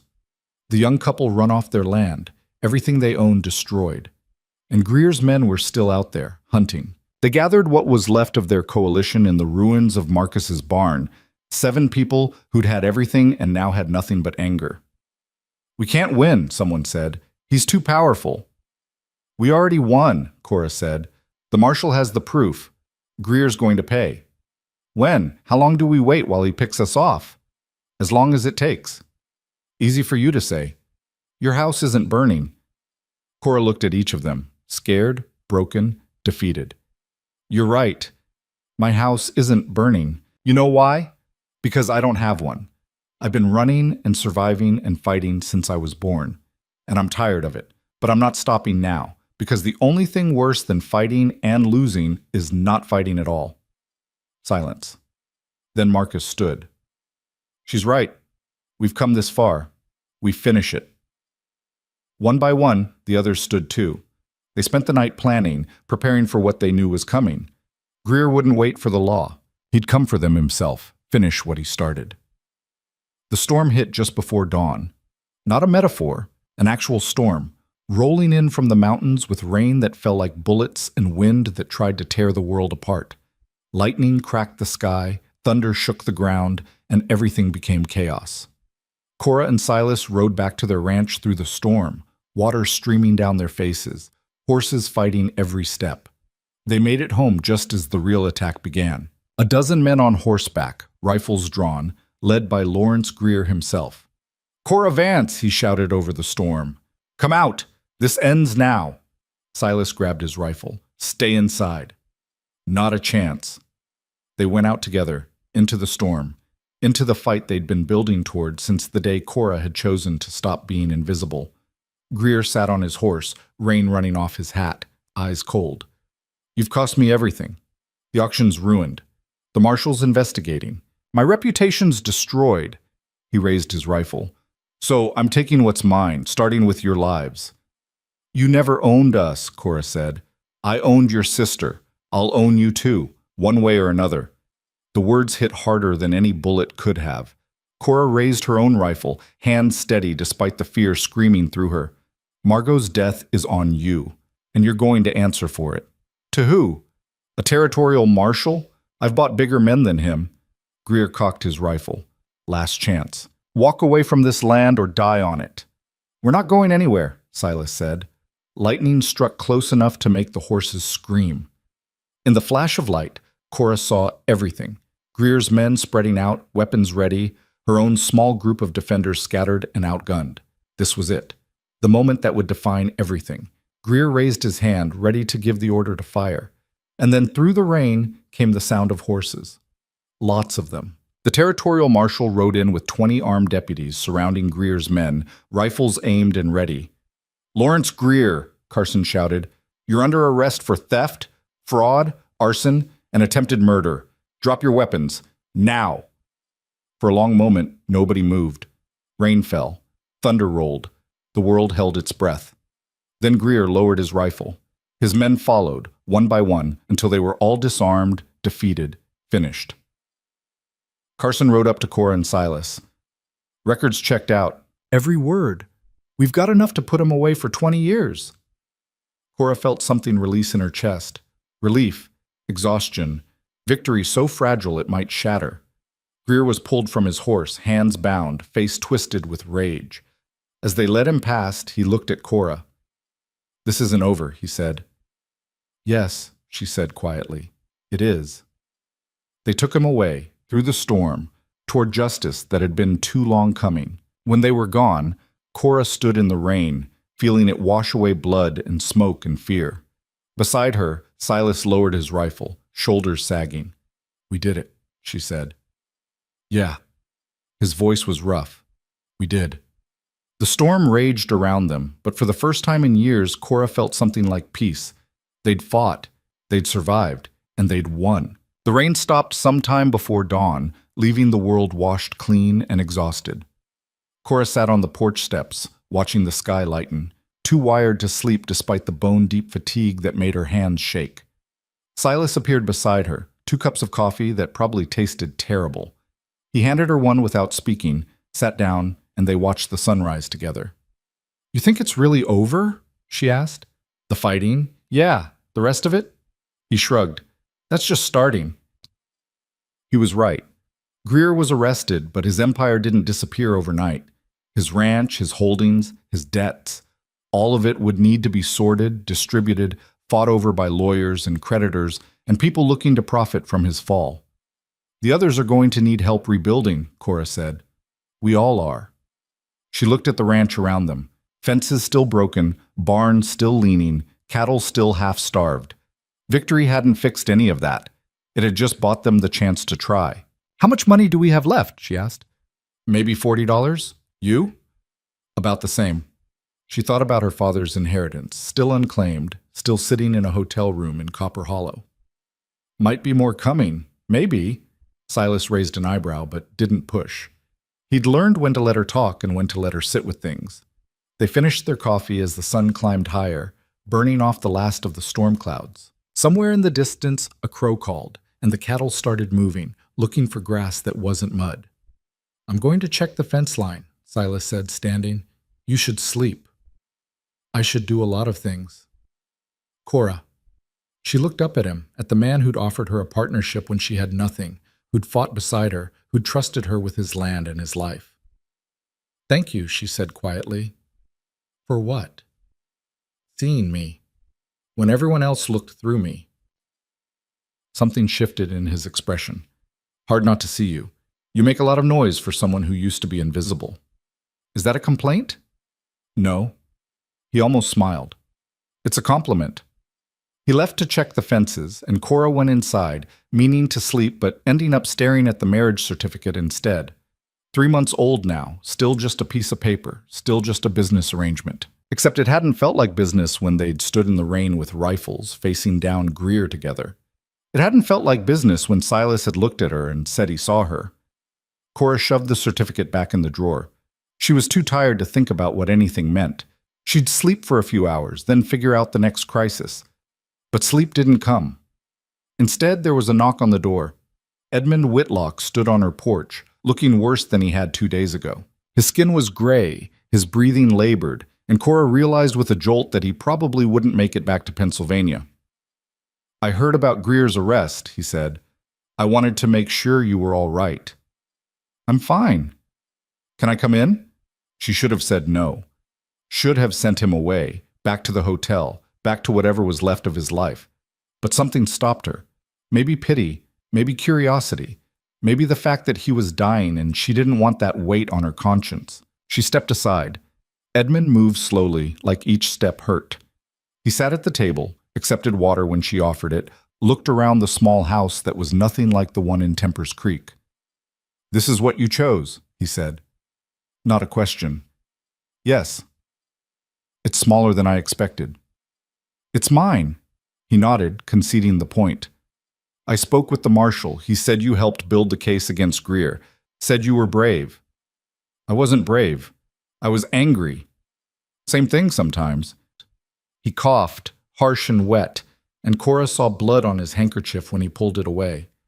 I went to Margot's grave before I came looking for you. It's on Greer's ranch. Was on his ranch. Just a marker, nothing fancy. She was alone out there. Cora's throat tightened. Did you bring her home? I tried, but the ground's frozen back east this time of year, and He coughed again. I won't make it back. So I had her moved. To the cemetery in Copper Hollow, bought a proper stone. Had them carve her real name, Margot Whitlock. Not Greer. She shouldn't have to carry his name into eternity. Something broke in Cora's chest. For all his failures, all his neglect, Edmund had done this one thing right. Thank you, she said. It's not enough. Nothing I do will be enough. He pulled the papers from his coat again, set them on the table. But this is what I have. The store's worth about $3,000. The house maybe $2,000. There's another $1,000 in the bank. It's all yours. Do whatever you want with it. Cora stared at the papers. $6,000. Enough to rebuild the ranch, to help the others, to make a real difference. Why now, she asked. Why not 10 years ago, when I was scrubbing your floors? Why not before you sold Margot? Edmund was quiet for a long time. Then, because I was a coward. I let Constance run the house because it was easier than standing up to her. I ignored you because acknowledging you meant acknowledging your mother, and that hurt too much. I sold Margot because Greer offered money, and I was too weak to say no. He looked at her, eyes watering. I don't have excuses, just failures. And now I'm dying and I can't fix any of it. But I can give you this. It won't make you love me, won't make you forgive me. But maybe it'll help you build something better than I ever did. Cora picked up the papers, felt their weight. What about Constance? She'll get the house after I die. That's all. The rest is yours. She'll fight it. Let her. By the time it gets to court, I'll be gone and the will's ironclad. I made sure of that. He stood slowly, painfully. I should go. I've taken enough of your time. Where will you go? Back to the hotel. Wait for the end. Won't be long now. Cora walked him to the door, watched him climb into the rented buggy with movements that looked like they cost him everything. Cora, he said, before driving away. Your mother would be proud of you. I thought you should know that. Then he was gone, leaving her standing in the doorway with papers worth $6,000 and feeling she didn't know how to process. Silas came back an hour later, found her still at the table, still staring at the inheritance. What's that? She explained, voice flat, watching his face for reaction. That's a lot of money, he said finally. Yes, but what are you going to do with it? I don't know. Part of me wants to burn it, pretend it doesn't exist. And the other part? Wants to use it, help rebuild, make something good out of something that was always bad. She looked at him. What would you do? Silas sat down across from her. I'd ask myself what I actually want, not what I should want, not what's practical. What do you want, Cora? It was such a simple question, but nobody had asked her that in 26 years. I want to build something that lasts, she said slowly. I want to help people like us, people who've been pushed down, pushed out, told they don't matter. I want to prove that we can fight back and win. And I want... She stopped, unsure. What? I want to stop running, stop surviving, actually live. Silas was quiet for a moment. Then, the money could do all that, if you let it. It feels like giving up, like accepting something from him means forgiving him. Money doesn't care about forgiveness. It's just a tool. What matters is what you build with it. He was right. Cora had spent so long being defined by what was taken from her that she'd forgotten she could define herself by what she built. All right, she said. I'll take it. Use it. Make it mean something. Good. Silas stood. Now get some sleep. You look like death. Romantic. We're married. I'm allowed to be honest. The word hung between them. Married. They'd been avoiding it for months, treating it like the business arrangement it was supposed to be. But something had shifted in the rain, in the fight, in the quiet moments after. Silas? Sleep, Cora. We'll figure out the rest later. She did sleep finally, collapsing into bed and not waking until evening. When she got up, Silas had made dinner, beans and cornbread. Nothing fancy, but hot and filling. They ate in comfortable silence, the kind that came from working side by side, from knowing each other's rhythms. I'm going to Copper Hollow tomorrow, Cora said. File the inheritance papers. Check on the others. See what the marshal needs from us. I'll come with you. You don't have to. I know. He met her eyes. But I'm going to anyway. They rode out the next morning, taking the wagon because Cora wanted to bring supplies for the families who'd lost everything. Food, blankets, tools, whatever they could spare and a little more. The ride to Copper Hollow felt different now, not desperate, not running, just traveling, together, toward whatever came next. The marshal's office was busy, filled with people filing complaints, making statements, trying to get compensation for what Greer had taken. Carson looked exhausted but satisfied. Cora Vance, he said when he saw her, come to give your official statement? Among other things, she spent 2 hours going through everything. The stolen cattle, the threats, the fire, the final confrontation. Carson wrote it all down, asked clarifying questions, built his case piece by piece. Greer's claiming self-defense, he said. Says you attacked him. He was protecting his property. That's a lie.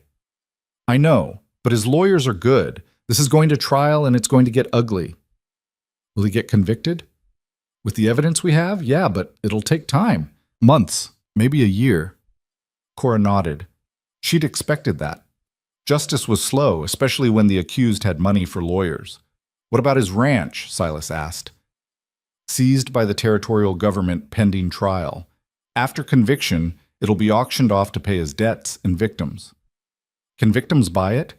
Carson looked surprised. You want Greer's ranch? No, but the families he destroyed might want a piece of it. Fair compensation for what they lost.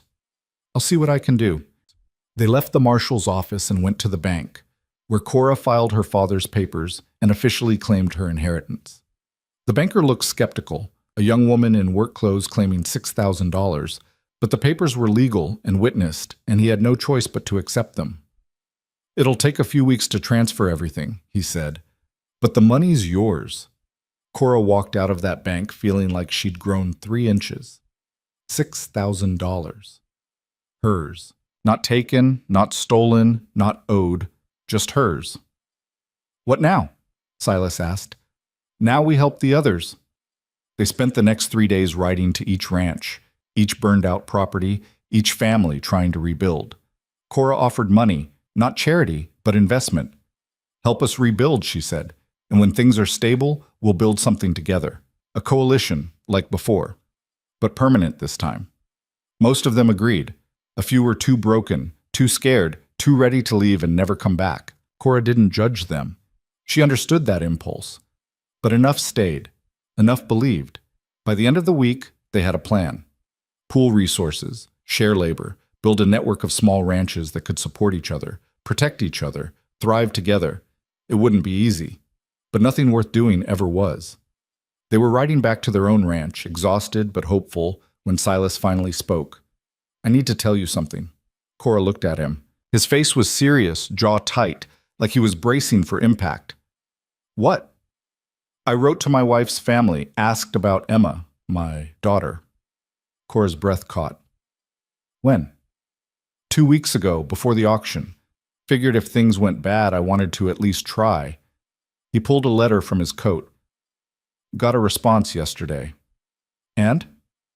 "She's alive, living with her grandmother in Kansas. She's 8 now." His voice cracked slightly. "They sent a photograph." He handed it to Cora, a small girl with dark hair and serious eyes, standing next to an older woman, both of them unsmiling for the camera. "She looks like you," Cora said softly. "Yeah." He took the photograph back, stared at it like he was memorizing every detail. "They say I can visit, if I want. If I'm—" He stopped. "If I'm sober and stable and can prove I won't hurt her." "You wouldn't hurt her." "I did, though. I gave her away." "You gave her a chance at a better life. That's not the same as hurting her." Silas was quiet for a long time. Then, "I want to go see her. See if she even remembers me. See if there's a chance—" He couldn't finish. "Then go," Cora said. "I'll manage the ranch. It's not just my decision anymore. We're partners, married. What affects me affects you. I know, and I'm telling you to go. Bring her back if you can, if she wants to come. This place could use a kid." He looked at her then, really looked at her, and Cora saw something in his eyes she hadn't seen before. Not just gratitude. Something deeper. "Come with me," he said. "What?" "Come with me. To Kansas. Meet Emma. Help me figure out what to say to her." He paused. "I can't do this alone." Cora thought about the ranch, about the rebuilding that needed to happen, about the coalition they were trying to build. Then she thought about the man beside her, asking for help for the first time since she'd known him. "All right," she said. "When do we leave?" "Soon as we get things settled here." It took another week to arrange everything. Marcus agreed to watch their cattle. The widow Chen would coordinate the rebuilding efforts. Everyone understood Silas was going to get his daughter back, and that mattered more than fences or property lines. They took the train east, a luxury Cora had never experienced. 3 days of watching the country roll past, of sleeping in actual beds, of conversations that stretched for hours because they had nothing but time. Silas talked about Emma, what she'd been like as a baby, how she'd laughed, how she'd followed him everywhere until the day he'd sent her away. He talked about his wife, about the fire that had taken her, about the drinking that had followed. Cora talked about Margot, about the guilt that still sat heavy in her chest, about the anger that had driven her west and the determination that had kept her going. They were two broken people, she realized, trying to piece themselves back together. Maybe that's all anyone was. Kansas appeared flat and endless, so different from the mountains of Colorado. They took a buggy from the train station to a small town called Milford, found the address Emma's grandmother had sent. The house was modest but well kept, with a garden out front and lace curtains in the windows. Silas stood on the sidewalk, staring at it like it might disappear. "You ready?" Cora asked. "No." "Good. Let's go anyway." She knocked on the door before he could change his mind. The woman who answered was in her 60s, with gray hair pulled into a bun and eyes that assessed them both in seconds. "Silas Vance," she said. Not a question. "Mrs. Patterson, thank you for agreeing to see me. I didn't do it for you. I did it for Emma. She has a right to know her father." She looked at Cora. "And you are?" "Cora Vance, Silas's wife." Mrs. Patterson's eyebrows rose. "He didn't mention a wife in his letter." "Recent development," Silas said. "I see." She stepped back, let them in. "Emma's in the parlor. She knows you're coming. I told her who you are, but she doesn't remember you. You understand that?" "Yes, ma'am." The parlor was small, filled with furniture that looked like it had been there for generations, and sitting on a chair, feet swinging because they didn't quite touch the floor, was Emma. She looked exactly like her photograph and nothing like it at the same time. Bigger, more real, with her father's gray eyes and her mother's delicate features. She looked at Silas without recognition. "Hello, Emma," he said, voice rough. I'm your father. I know, grandmother told me." Her voice was small, careful. "Are you going to take me away?" "No, I just wanted to meet you, see how you're doing." "I'm doing fine." Silas knelt down so they were at eye level. "I know I haven't been there. I know I made a mistake sending you here. I was in a bad place, and I thought you'd be better off without me. But I've been trying to do better, and I wanted you to know that I think about you every day." Emma studied him with the seriousness of a child who'd learned not to trust adults too easily. "Grandmother says you drank a lot, that you were sad." "That's true. I was very sad. Your mother died, and I didn't know how to be a father without her." "Are you still sad?" Silas glanced at Cora, then back at Emma. "Sometimes, but not as much. I have help now." Emma looked at Cora. "Are you my new mother?" Cora's heart clenched. I'm your father's wife. If you want, you can call me Cora." "Okay." They sat in that parlor for 2 hours, talking carefully, learning each other. Emma told them about school, about her friends, about the cat she'd named Button. Silas told her about the ranch, about the cattle, about the mountains. He didn't ask her to come home, didn't push, just let her see that he was there, that he was trying, that he cared. When it was time to leave, Emma hugged her grandmother, then surprised everyone by hugging Silas, too. "Will you come back?" she asked. "If you want me to." "I do." "Then I will." Outside, walking back to the buggy, Silas was silent. Cora waited, letting him process. "She didn't know me," he said finally. "But she wanted to. That's something." "Is it enough?" "It's a start." They stayed in Milford for 3 days, visiting Emma each afternoon, building something fragile and new. Mrs. Patterson watched carefully, assessing whether Silas was truly changed or just performing. On the 3rd day, she pulled Cora aside. "He seems different than the letters my daughter wrote," she said. "Calmer, more present." "He is." "Because of you?" "Because of himself. I just gave him a reason to try." Mrs. Patterson nodded slowly. "Emma likes you. That matters." "I like her too." "If Silas wants her back, wants to be her father again, it won't be simple. There will be conditions. Visits first, then weekends. Then we'll see." "That's fair." "And if he drinks again, if he fails her again, she comes back to me. Permanently. Understood?" "Understood." They left Kansas with a promise to return in 3 months, to keep writing, to build trust slowly. Emma stood on the porch, waving until they were out of sight. On the train back, Silas was quieter than usual. Cora let him sit with his thoughts until finally, somewhere in Colorado, he spoke. "Thank you." "For what?" "Coming with me. Being there. Helping me not completely fall apart." "You didn't fall apart."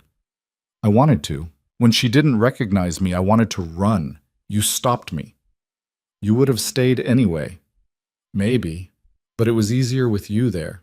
He looked at her. "You're good at this. Being a partner." Cora felt heat rise in her face. "So are you." "I meant what I said about Emma. If she comes back, it changes things. The ranch, our arrangement, everything." "I know." "And you're okay with that?" Cora thought about the little girl with serious eyes, about the way Silas's whole face had changed when she'd hugged him, about the possibility of building something more than just a business partnership. "Yeah," she said, "I'm okay with that." They arrived back at the ranch to find chaos. Not the bad kind, the productive kind. Marcus and the widow Chen had organized a barn raising, and half the territory seemed to be there, hammering and sawing and building. "What's all this?" Silas asked. Marcus grinned. "Figured you needed a proper barn, something that doesn't lean. Thought we'd surprise you." Cora looked at the half-finished structure, at the people working together, at the community they'd built from nothing, and felt something tight in her chest finally loosen. They'd done it. They'd actually done it. That night, After everyone had gone home and the barn stood solid and straight, Cora and Silas sat on the porch. "We should talk," Silas said. "About? Us? This marriage? What it is? What it isn't?" Cora's heart started pounding. "Okay. When we got married, it was business, survival, a way to keep the land. I remember. But it's not just that anymore. Is it?" She looked at him, at the man who'd trusted her when she had nothing, who'd fought beside her, who'd let her see him at his worst and his best. "No," she said quietly. "It's not." "So what is it?" Cora took a breath. "It's real, if you want it to be." Silas reached for her hand, rough fingers closing around hers. "I want it to be." He kissed her then, careful and tentative, and Cora kissed him back, letting 3 months of partnership and trust turn into something more. When they pulled apart, he rested his forehead against hers. "I love you," he said. "I don't know when it happened, but I do." "I love you too," Cora whispered. "I didn't plan to, but I do." They sat there on the porch as the stars came out, holding hands, building something neither of them had expected, but both of them needed. A real marriage, a real partnership, a real life. And for the first time in 26 years, Cora Vance, felt like she'd finally come home. Winter came early that year, bringing snow that buried the valleys and turned the mountains into something beautiful and deadly. Cora stood at the window, watching ice form on the edges of the glass, and thought about how much had changed in 6 months. The ranch was thriving, not just surviving, actually growing. The new barn stood solid against the wind, filled with hay they'd put up in autumn. The cattle were fat and healthy, grazing on land that finally belonged to them without question. And the house, once empty and haunted, now felt like something worth protecting. Silas came up behind her, wrapped his arms around her waist, rested his chin on her shoulder. "You're thinking too loud," he said. "I'm thinking about Emma, whether she's warm enough in Kansas, whether Mrs. Patterson remembered to fix that leak in the roof before the snow came." "She's fine, stop worrying." "I can't help it. She's—" Cora stopped, unsure how to finish. "Yours," Silas said quietly. "She's yours too now. You're allowed to worry." 3 months had passed since Kansas. They'd made the trip twice more, each visit longer, each one building something stronger between Silas and his daughter. Emma had started calling him Papa again, tentatively at first, then with more confidence, and she'd started calling Cora by name without the careful distance she'd had at first. Mrs. Patterson had written last week. The letter sat on the kitchen table, read and reread until Cora had memorized every word. "Emma asks about you constantly. She wants to know about the ranch, about the mountains, about what it would be like to live there. I believe she's ready for an extended visit, perhaps the spring, when travel is easier. We can discuss the details when you come at Christmas." Christmas was 2 weeks away. They'd leave in a few days, brave the train journey in winter, spend the holiday in Kansas trying to convince a grandmother that her granddaughter would be safe, loved, and wanted in Colorado. "What if she says no?" Cora asked. "What if we get there and she's changed her mind? Then we keep trying, keep visiting, keep showing Emma that we're not going anywhere. And if Emma doesn't want to come?" Silas was quiet for a moment. "Then we respect that. She's been through enough. We don't add to it by forcing something she's not ready for." It was the right answer, but it didn't make Cora feel better. The next morning, a rider came up the road, moving fast despite the snow. Cora recognized the territorial marshal's deputy before he'd even dismounted. "Mrs. Vance," he said, tipping his hat. "Need to speak with you and your husband. Official business." They gathered in the kitchen, the deputy warming his hands on coffee, while Cora and Silas waited. "Lawrence Greer's trial concluded yesterday," he said. "Guilty on all counts. Judge sentenced him to 15 years hard labor." Cora felt something release in her chest. 15 years. He'd be an old man when he got out, if he got out at all. "What about his property?" Silas asked. "Being auctioned next month. Territorial government selling it to pay restitution to his victims." The deputy pulled papers from his bag. "You're both listed as victims. You're entitled to compensation. But there's another option." "What option?"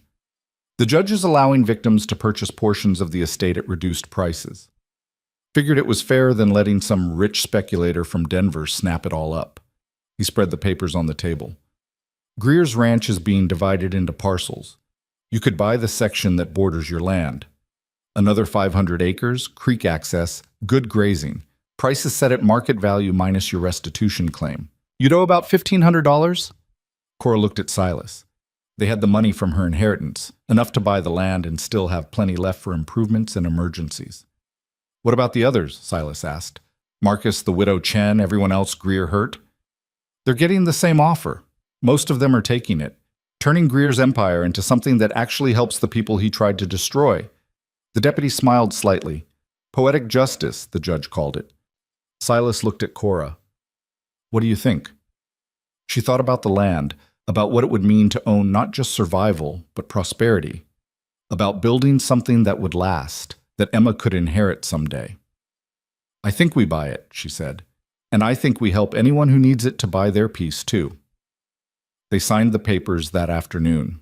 By evening, word had spread through the valley, and people started showing up, some to celebrate, some to ask for help, some just to see if the rumors were true. Marcus arrived with his sons, grinning wider than Cora had ever seen. Bought back the land Greer stole from my daddy. Feels like writing the universe. The widow Chen came next, quieter, but no less satisfied. I'm too old to work 500 acres, but my nephew's coming from California. We'll work it together, make something good. One by one, they came. People who'd been beaten down, pushed out, told they didn't matter. Now they were landowners, stakeholders, builders of something new. Cora stood on the porch, watching neighbors become friends, watching a community form from the wreckage of one man's greed. This is what you wanted, isn't it? Silas asked, appearing beside her. The revolution you were planning back in Salvation. I never planned this. This is better than anything I could have planned. You started it, though, you and your stubborn refusal to be invisible. Cora leaned against him, let herself enjoy the moment. We started it. Don't put this all on me. That night, after everyone had gone home and the house was quiet again, they lay in bed and made actual plans for the future. Not survival plans, not crisis plans, real plans about crops and fences and whether to build a bigger house before Emma came. She'll need her own room, Cora said. A real one, with a window and space for books and whatever else 8-year-old girls need. You thinking about what Mrs. Patterson said? About the spring visit? I'm thinking we need to be ready. Need to show Emma this isn't just a place she's visiting. It's home if she wants it. Silas rolled over, propped himself up on one elbow. You really want this? A kid? All the chaos that comes with it?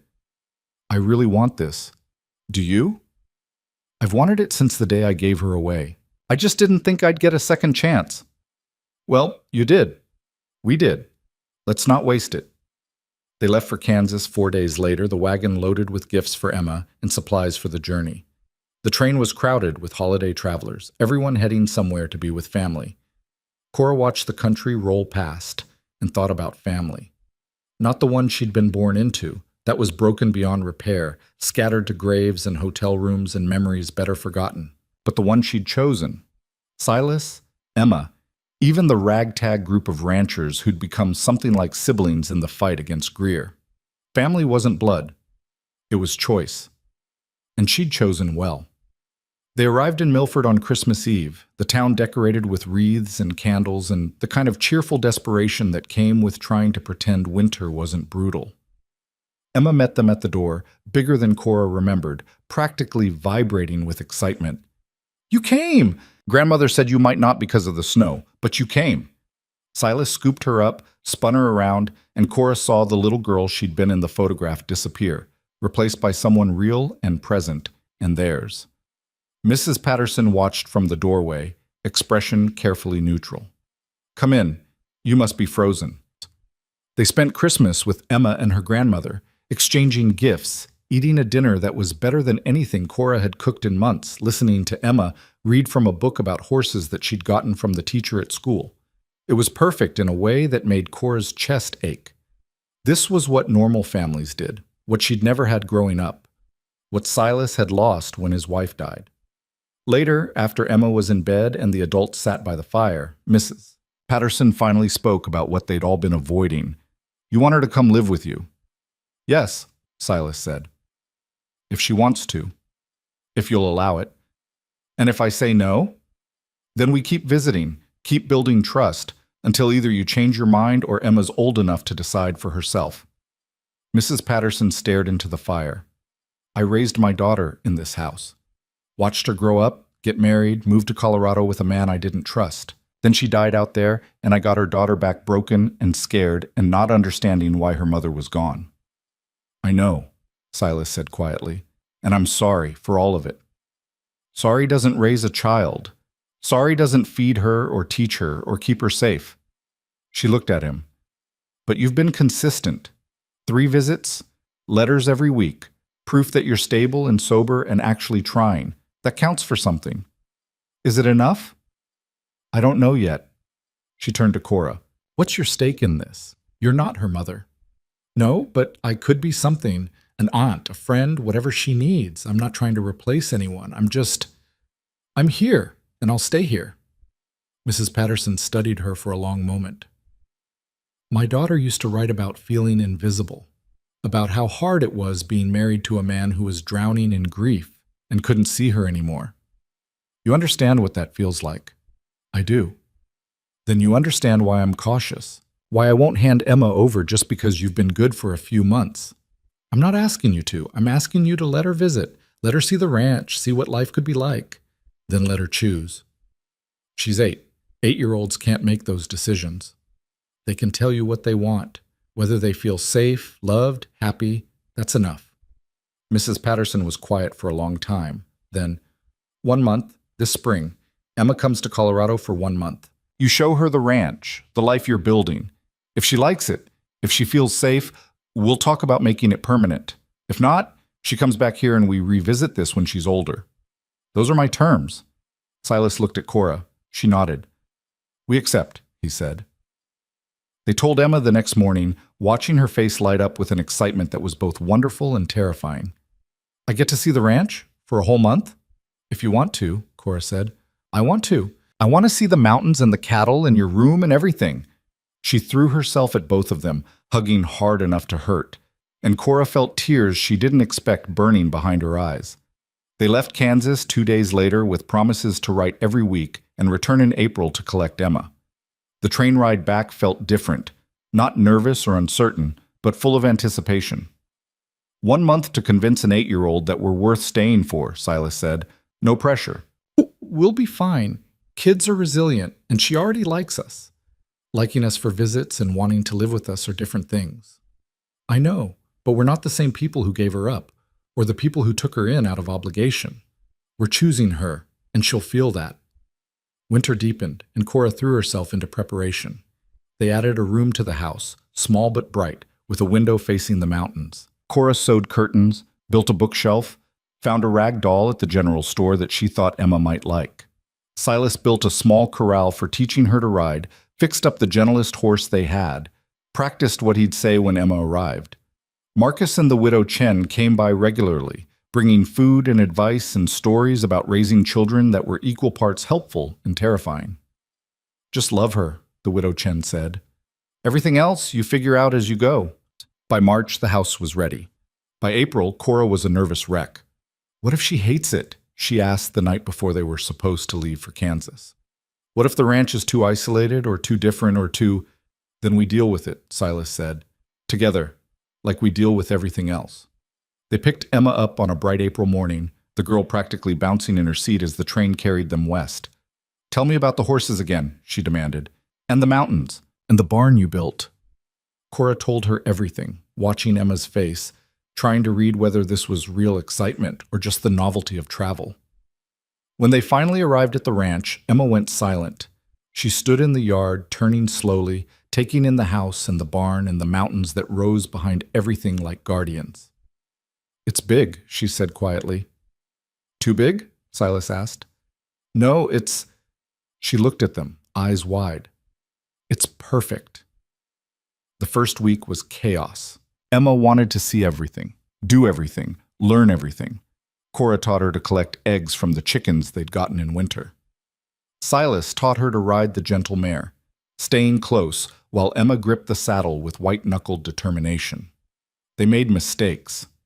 Cora got frustrated when Emma refused to eat vegetables. Silas panicked when Emma fell off the horse. She was fine, just bruised, but he'd frozen, old fears rising up. But they kept trying, kept learning, kept showing Emma that this could work. By the second week, Emma had stopped asking when she was going back to Kansas and started asking if she could stay longer. By the third week, she was calling the ranch home without seeming to realize it. And by the fourth week, when Mrs. Patterson came to visit and see how things were going, Emma ran to greet her with stories that tumbled over each other in their eagerness. "We saw a bear. It was far away, and Papa said it wouldn't hurt us, but it was huge. And Cora taught me to make bread, and I burned the first batch, but the second one was good. And I have my own horse, her name is Daisy, and she's old, but she's sweet." And Mrs. Patterson listened to it all, watched Emma with eyes that missed nothing. Then she turned to Cora and Silas. "Can I speak with you privately?" They walked to the edge of the property while Emma stayed behind to show Marcus's sons the frog she'd caught in the creek. "She's happy," Mrs. Patterson said. Not a question. "We think so," Cora said carefully. "I know so. I've raised enough children to recognize it." She looked back at Emma, at the girl running and laughing and completely at ease. She was never this happy in Kansas. Safe, yes. Cared for, absolutely. But not happy. "What are you saying?" Silas asked. "I'm saying she belongs here, with you, both of you." Mrs. Patterson's voice was steady, but her eyes were bright. "I'm saying I'll sign whatever papers need signing to make it legal. I'm saying she's yours, if you want her." Cora felt her throat close up. "We want her." "Then take care of her, love her, give her the life my daughter wanted for her." "We will, I promise." They told Emma that night, sitting on the porch while the sun set behind the mountains. "How would you feel about staying here?" Silas asked. "Not just visiting, living here. For good." Emma was quiet for a long moment. Then, "Would I still see grandmother?" "Whenever you want. We'll visit, and she'll visit here." "And I'd have my own room? Forever?" "Forever." Emma looked at the mountains, at the ranch, at the life spread out before her. "I'd like that." Just like that, they were a family. The paperwork took 3 months to finalize. Mrs. Patterson proved true to her word, signing custody over to Silas and Cora without hesitation or conditions. Emma transitioned from Kansas to Colorado with the resilience of children who'd learned early that life changed and you adapted or broke. She chose to adapt. By summer, she was reading to the cattle in a voice that carried across the valley. By fall, she was riding well enough to help move them between pastures. By winter, she was arguing with Silas about whether she was old enough for her own rifle and negotiating with Cora about bedtimes and chores. It was messy and imperfect and exactly what a family was supposed to be. The ranch grew too. With the land from Greer's estate, they expanded operations, hired help, built partnerships with other ranchers. The coalition Cora had dreamed about in Salvation became real. A network of small operators who supported each other, shared resources, and proved that you didn't need to be a land baron to thrive. Word spread. People started coming to the valley, not to take, but to build. Within 2 years, what had been empty land dotted with struggling ranches became a thriving community. They built a school. Emma was in the first class, along with Marcus's sons and the widow Chen's nephew and a dozen other children who'd appeared as families put down roots. They built a town hall, a general store, a church for those who wanted it, and a community center for those who didn't. And through it all, Cora and Silas worked side by side, raising Emma, running the ranch, building something that would last long after they were gone. One evening, 3 years after Emma had come to stay, Cora sat on the porch and watched the sun set over land that was truly, completely theirs. Silas joined her, Emma asleep inside after a long day of riding and exploring and being 11 years old. "You ever think about how we got here?" he asked. "All the time." "Was it worth it? The fighting, the fear, all of it?" Cora thought about the girl she'd been in Temper's Creek, scrubbing floors and being invisible. About the woman she'd been in Salvation, saving money for a revolution she didn't know how to start. About the person she'd become here, a rancher, a wife, a mother in all the ways that mattered. "Yeah," she said, "it was worth it." "Even the hard parts?" "Especially the hard parts. They made this matter more." Silas took her hand, rough fingers familiar now, comfortable. "I never thanked you." "For what?" choosing me, choosing this. You could have walked away a dozen times, found something easier, something safer, but you stayed. There was never anywhere else to go. This is where I belonged. They sat in silence as the sky turned purple, then black, then filled with stars so bright they looked close enough to touch. Emma appeared in the doorway, rubbing sleep from her eyes. Can't sleep. Can I sit with you? Always, Cora said. Emma squeezed between them, small and warm and completely theirs. They wrapped her in a blanket, pointed out constellations, made up stories about the shapes they formed. You think grandmother will visit this summer? Emma asked. I'm sure she will. Good. I want to show her the new foal and my reading. I'm on chapter 7 of the book she sent. She'll be proud. Emma yawned, leaned against Silas. I'm glad I live here. I like Kansas, but this is home. Cora felt tears prick her eyes. We're glad you're here too. You're not going to leave, right? Either of you? Never, Silas said firmly. We're here. All of us. Together. Emma nodded, satisfied, and drifted back toward sleep. Cora looked at her husband, at their daughter, at the ranch spread out before them.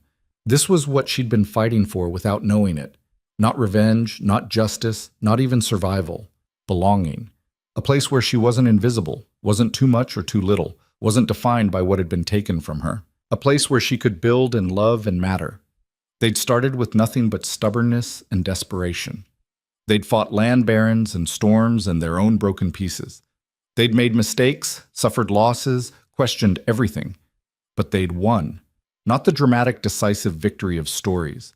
The slow, grinding victory of people who refused to quit, who kept working, kept trying, kept believing that they deserved better. And they'd built something worth protecting, worth passing on, worth living for. The story people told about Cora Vance would change over the years. Some said she was a hero who'd taken down Lawrence Greer single-handedly. Some said she was just lucky, in the right place at the right time. Some said she was too stubborn to know when to quit. All of it was true. None of it mattered. What mattered was the ranch that thrived under her and Silas's partnership. The community that grew because they'd shown it was possible. The daughter who grew up knowing she was chosen, wanted, loved. What mattered was the proof that you didn't have to be rich or powerful or born into the right family to claim a life worth living. You just had to be willing to fight for it. And if you were very lucky, you found someone to fight beside you, someone who saw you when the world looked through you, someone who chose you back. Cora had been that lucky. As Emma dozed between them and the stars wheeled overhead, Cora thought about the girl she'd been. The one who'd scrubbed floors and swallowed insults and believed she deserved nothing better. She wished she could go back and tell that girl what was coming. The pain, yes, but also the triumph. The fear, but also the love. The fights, but also the family. She wished she could tell her, you're going to be invisible for a long time, but one day you'll be impossible to ignore. You'll build something real from nothing. You'll love and be loved. You'll matter, and you'll finally come home. But that girl was gone, transformed into someone stronger, someone whole, and maybe that was the point. Maybe you couldn't skip the hard parts. Maybe they were what made the victory mean something. Silas stirred beside her. You're thinking loud again. Good thoughts this time. Yeah? Yeah. She leaned her head on his shoulder. I'm thinking we did all right, for two broken people who stumbled into each other by accident. We did better than all right. We built something that lasts. Emma mumbled in her sleep, something about horses and mountains, and they both smiled. This was enough. This was everything. Not perfect, not easy, but real, and earned, and theirs. The woman they'd called too much, and the man they'd called too broken hadn't just survived the frontier. They'd conquered it, claimed it, made it bloom, and in doing so, they'd proved what the world kept trying to deny. That the people who'd been discarded, overlooked, and broken could build empires from dust if you gave them half a chance and a reason to try. The stars shone above them, cold and distant and eternal. But here on Earth, on this porch, on this ranch carved from wilderness and determination, warmth bloomed. A family who'd chosen each other. A home they'd built together. A future worth fighting for. And somewhere in the darkness, Cora could almost hear it. The sound of every woman who'd ever been told she was too much or not enough, finally being seen. Finally being heard. Finally coming home.